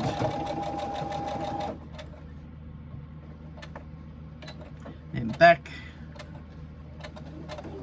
just beside where you've stitched so you don't perforate the vinyl. And again, make sure this is pulled 90 degrees and the tape is into the seam allowance.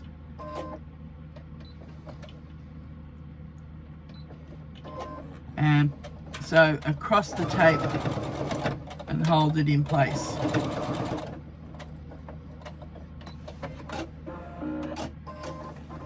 Alright, so that is what your zip will look like when you're finished stitching that seam. Now what we can do is trim that part of the zip. Do not trim the other piece yet because we haven't stitched that in place. Alright, next you're going to lay that out flat. Lay your seam towards the lining. No, you don't lay towards the lining. What you do is you lay it towards the outer unit. Keep the lining flat, keep your zip flat there, and you will stitch through the outer unit, through the seam allowance, all the way to the other end. I'll be back once I've done that. Okay, so what you have now is this laying flat, nice and flat, your zip against your lining panel, and you have stitched along this edge doing your top stitching. And on the back you can see you've stitched through the seam allowance, through the zipper tape and through the outer unit. So that has to be nice and flat. Now we repeat that on the other side. I'm going to zip back up a bit. Again, get the other outer unit.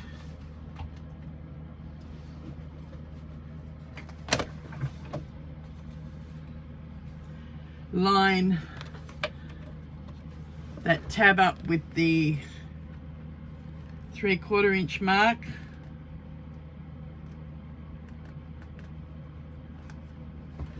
Okay, so we're lining it up with the 3/4 inch mark on that end. I'm going to actually put some clips along it. Not as many as when I did the lining before, because this time we're only basting it. Alright, so starting at the zipper tab,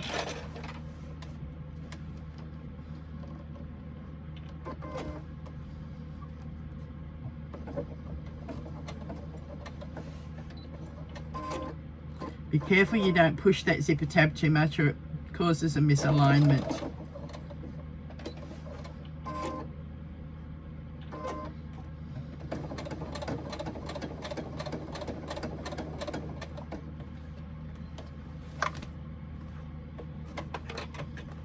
Again, just this edge of the zipper tape against the edge of the outer unit and basting it in place.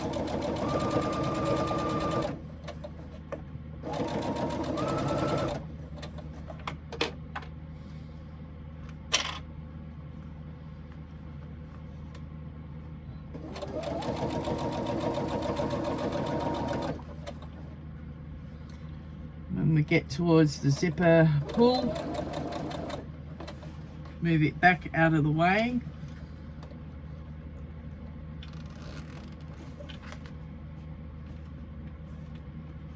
And continue stitching until you hit that 3/4 inch mark. Now I've done it from the wrong side. I can't see the mark, so I'm about to get a pin and very carefully put a pin just on the edge of the zipper tape.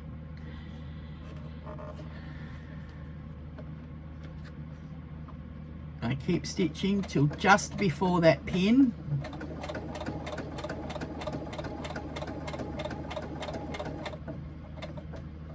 Because I don't want another broken needle. Actually, that stopped just at this edge of the pin. All right. Now we get the lining piece.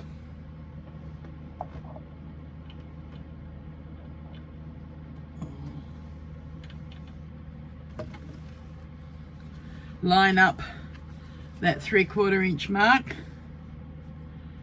with the 3/4 inch mark of the lining panel.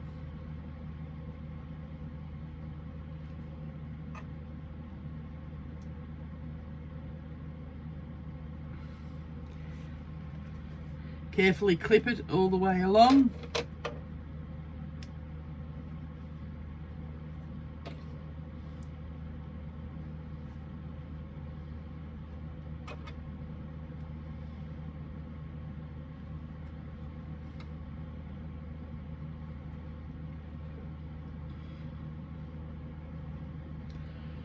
All right, so I've got my 3/4 inch mark where I can see where it is. This time we are starting from the edge.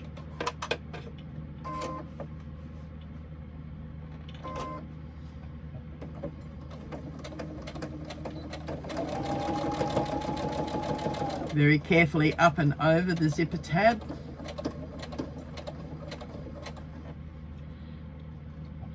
We are doing our proper seam allowance on the zip now.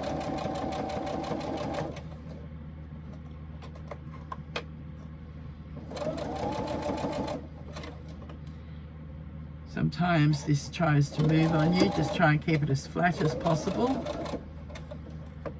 That's where I've got the purple thing coming into use. Alright, we're nearly at the zipper pull, so again I'm going to get in between the two outer units, reach into the zipper and move it back out of our way, and now we can continue stitching without that being in our way.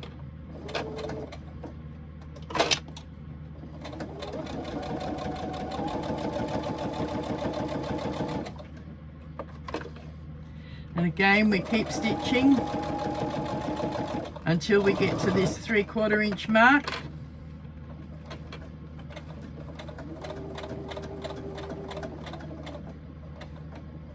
And stop with the needle down. Again, get hold of that zipper piece, poke the zipper tape between the lining and the outer unit, hold that in place and continue stitching over the edge of the zip and stitch to the end. Now I come back just a smidge to the right of that seam so that I'm in the seam allowance. Now make sure that that zipper is pulled right across again, and I stitch back across that in the seam allowance area so that I can zigzag, reverse back and forward. Alright, and that's got the rest of the zip holding out. Now we can trim the edge of that part of the zip.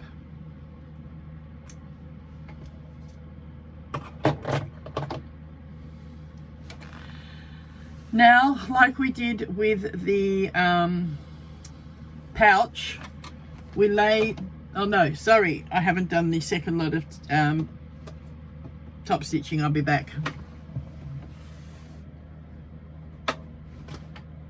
Alright, now that I've done the top stitching both sides of the zip, we can bring the two outer units together and the two lining units together. We are going to match both bottom seams and both side seams all the way through.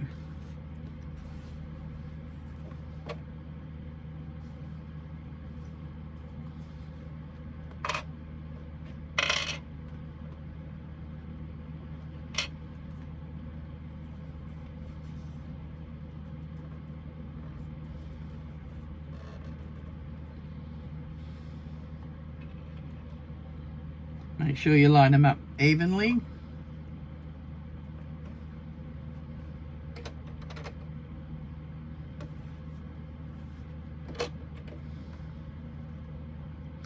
Alright, so I've matched up the bottom. Match up both side seams all the way through and the other bottom, and I'll meet you back here. Alright, this is your last chance to make sure that your zipper pocket is open. So where this pocket has the opening here, make sure you can put your hand in and through your top zip, because the top zip needs to be open as well, all the way through down. Okay, once you've done that, go ahead and stitch along the bottom on both pieces and right through on both side seams, and I'll meet you back here. When you get towards the cutout corners, don't pivot and turn and stitch. You just run off at the end and stop. Then you can pivot and start the other side seam. Again, using your 1/4 inch seam allowance.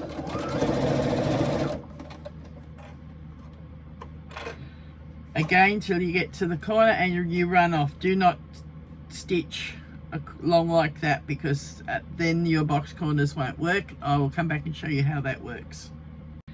Sometimes, depending on the bulk of your vinyl and the zipper seam and everything, you may need your zipper foot at this area of the side seam to actually get past everything. I'm actually lucky to be able to get through. Yet yesterday I needed the zipper foot.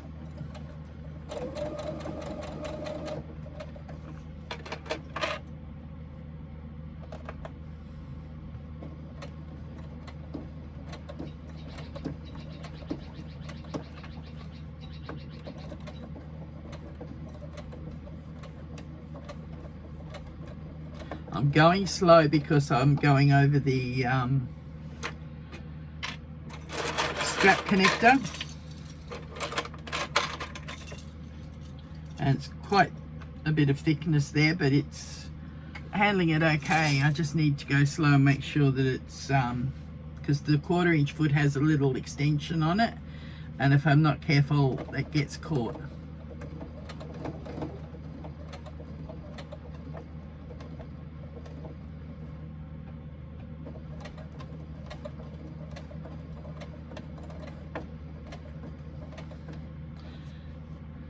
Okay, I've got past that. I can continue down. I get down almost where I started before.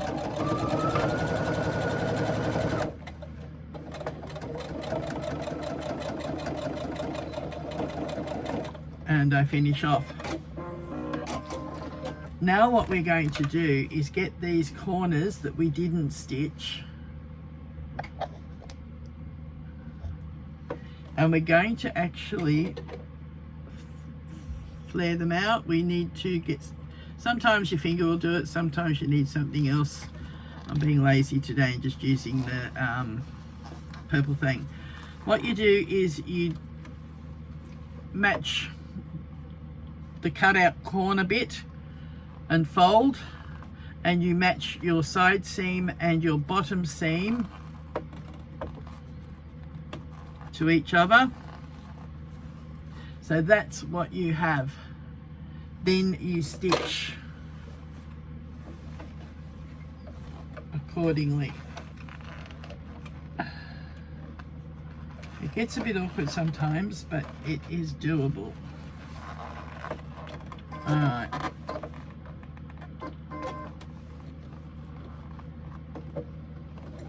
Again, I'm only doing a 1/4 inch seam on here.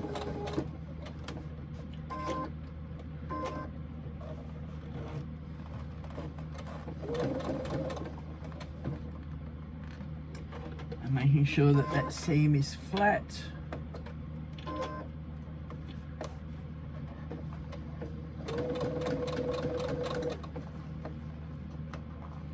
And keep stitching to the other fold.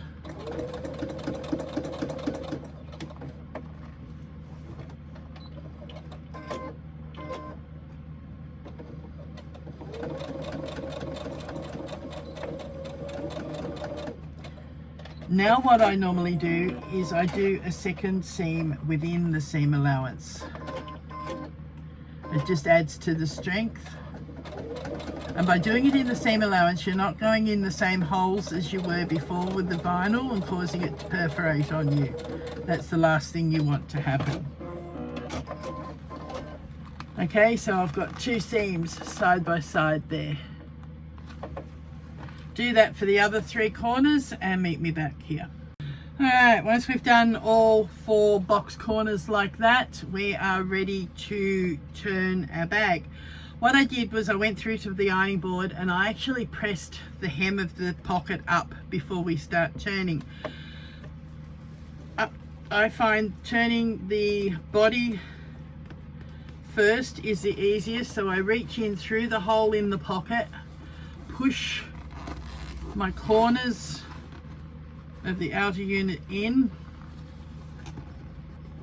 and start pulling it through. Push your corners in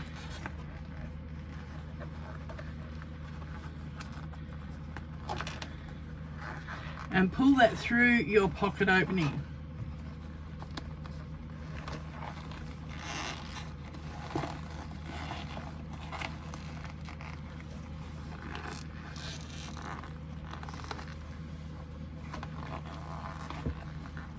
Once you get that through, the lining just seems to pop through on its own. Now, when we stitched our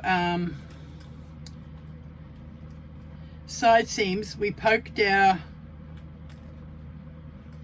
zipper to the lining. Now what we do is we get it and we poke it back towards the outer, like that, and pop it up. Again, I get my thang and just kind of poke that corner out to where it needs to be, nice and flush. All right, now that that is pulled out,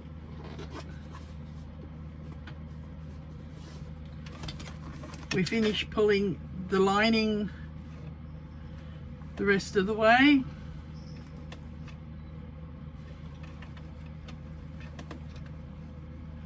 Alright, now our lining is through. All that is left to do now is pull that pocket out through the zipper. This is where it helps that I went and pressed the seam before, because what I can do now is just match up those pressed edges, folding at the side seam,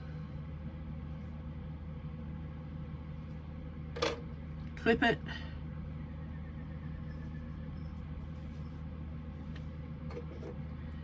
clip it, and again back to the other side seam, making sure the hem stays poked up, nicely matching. See, and we have our pocket nicely matched and even. Now we just flip everything out of the way, go to the sewing machine, and we stitch that pocket closed.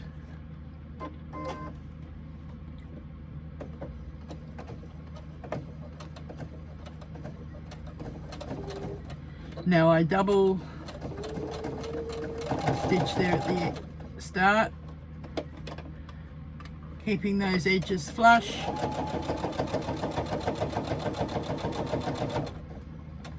Some people like to still leave the opening in the base here.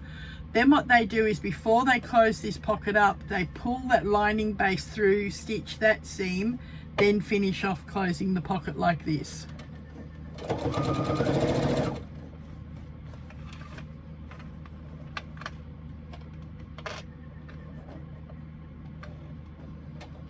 Depends how big your pocket is that you're turning through, as opposed to the size of what you're pulling through it.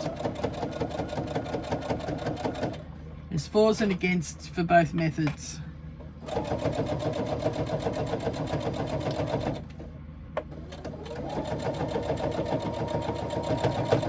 Double reverse stitch again.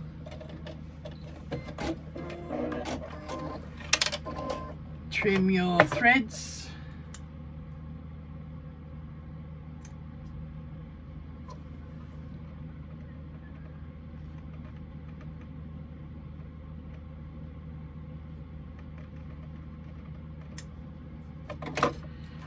poke this back down into the lining.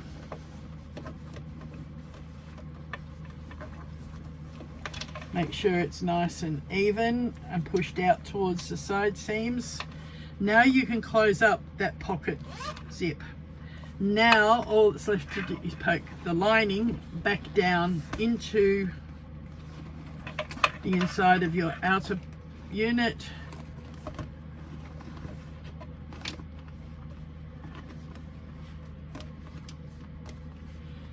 Do up your zip. Get your strap.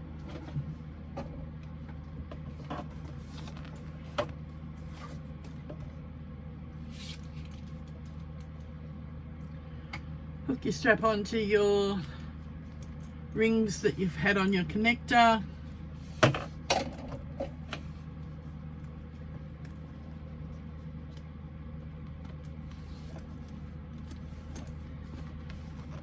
There we are finished. We have our crossbody. I'm going to angle that up a little bit so you can see a bit better. So there's that one, and our wristlet strap that we did earlier on that matches.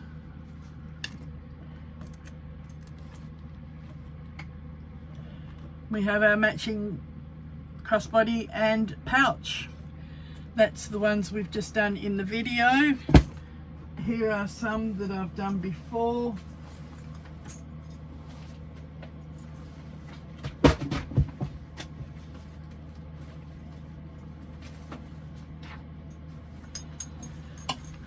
That is just a crossbody, no matching pouch with that one. That is Harry Potter fabric.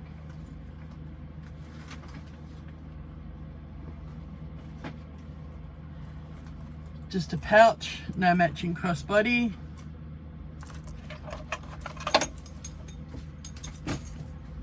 And you'll recognize these. These are the ones I did on the front of the pattern. Our crossbody and our pouch.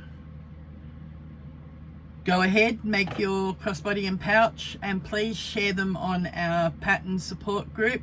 The link is in the pattern and you can get help in there if you need it. I have a permanent team of testers who work with me, and they know what with the pattern, and they can help you if I'm not around. Go ahead, and thank you for listening.